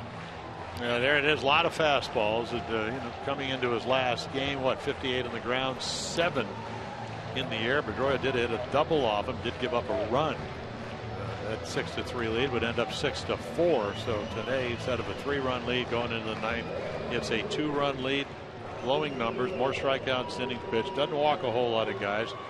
And then the lefties, they don't hit him hardly at all. 120. Did walk Betts, who will be one of the batters that he faced tonight. So he needs 3 outs before they get 2 runs. Pretty simple numbers, but sometimes hard to do. Trying to preserve the win for Gonzalez. Bradley leads it off, number 9 hitter. Britton's only blown save this year coming against the Red Sox. He is 4 for 5. in save opportunities against Boston. 20 out of 21 on the year. Bradley, the 1-0 count. He'll take the pitch on the inside corner. He's picked up a base hit, popped out and grounded out. Yeah, he runs well. So again, I mean, he just wants to make contact if he can. Again, you mentioned what he was 0 for 17. Hit that ground ball, or at least that infield hit. 1 ball, 1 strike delivery to him. That'll go to first and skips through. All the great plays Parmalee has made, and that one, it was a very tough hop. But the leadoff man is on here in the bottom of the 9th inning. Well, you begin because of speed. You can't play real deep, and then mentioned all afternoon. And this ball is pretty, you know, want to be up, but he is up, and he's going to go field. And then, boy, look at that. I mean, that's just Karam's fast infield here, and it pretty much sets up the infield for the Red Sox the way they, or at least is hitting the way they want it, because they get their hot right-handed hitters coming up, with the exception of Holt right behind Betts, who's going to hit now. So Bradley gets a single, the 12th hit for the Red Sox and the 26th hit we've had in the ball game. Now Mookie Betts, who continued his hit streak to a dozen with a base hit in the 7th. He is 1 for 4. It's the moo chant.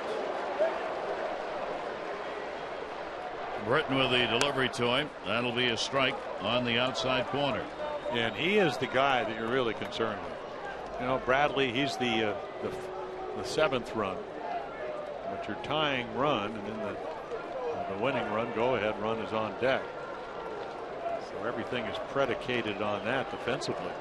0 for 2 against Britton for Betts. Zach's delivery to him, down to third, foul ball. Yeah, you know he runs well, so if he does hit a grounder, make sure you get the lead out. He'll come back behind on the count 0-2. Bradley back to first base.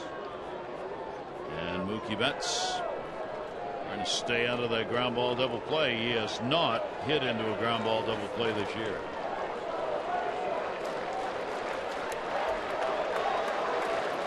Zach Britton trying to finish it off here in the 9th inning. Bradley off first. Another one foul. And again, a very quick bat. So at 97, still able to get the bat head to the ball. And then out over the plate, he becomes a home run guy, or a guy that can hit the ball to right field. As you mentioned, 12-game hitting streak. Batting average over that course, so close to 500. 0-2 count. Puts one up in the air. Maybe playable.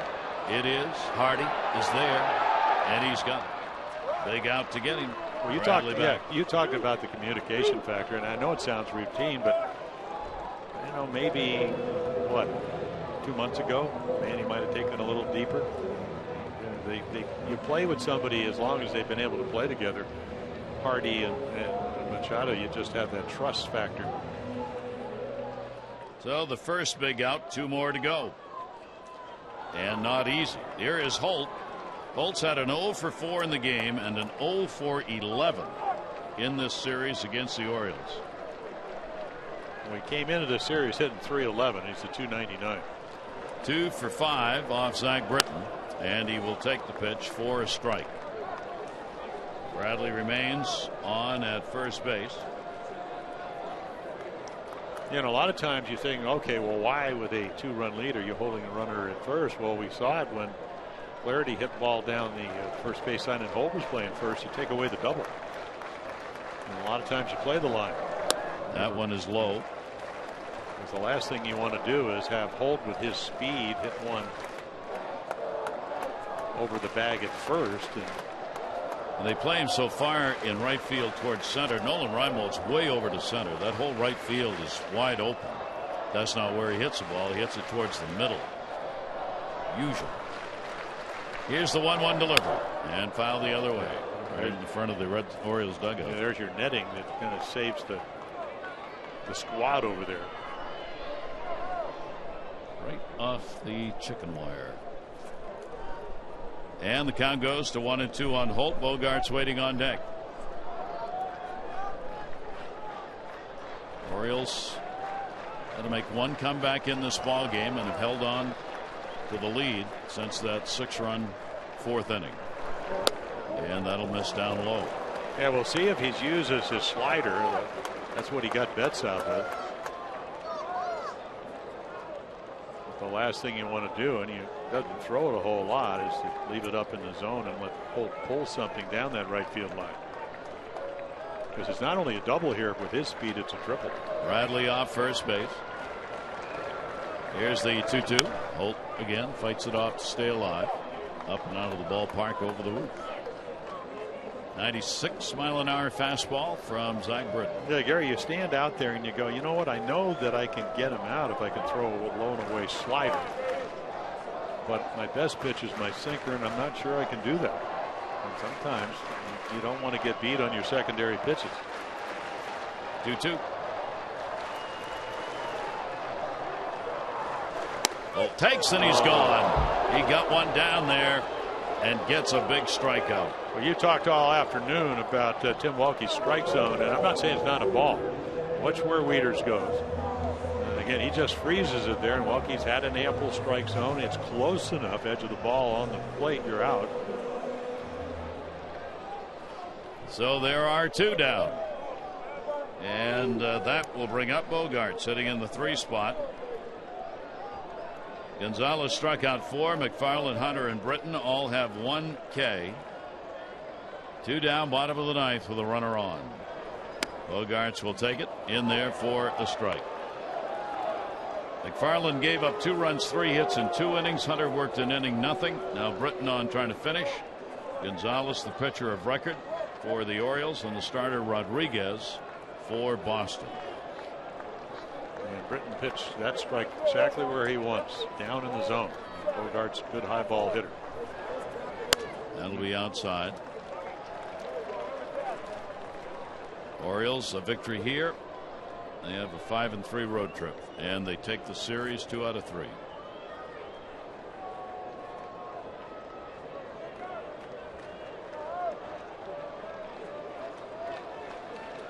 Leadoff single by Jackie Bradley Jr., but he's still there. Timeout asked for at the plate. Bogart's a 1 for 6 lifetime off Britton.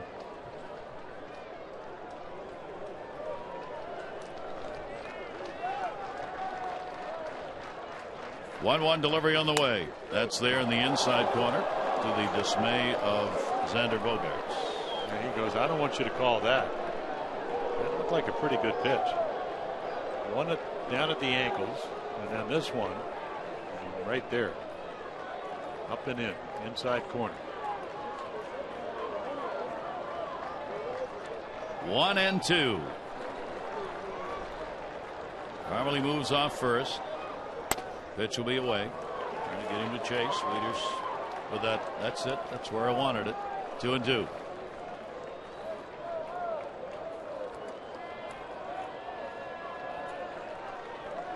There you see where the Orioles do not want to go.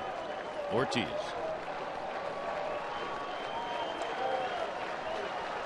Two down. Bogart's waiting on it. Ground ball to third. Manny Machado forces it. Second, and the Orioles have the win. Bogart's hits into the fielder's choice. A 5-4 here in the 9th inning. No runs, 1 hit, no errors, and 1 left on base. And there's your final. The Orioles get it 8-6, and they take 2 out of 3.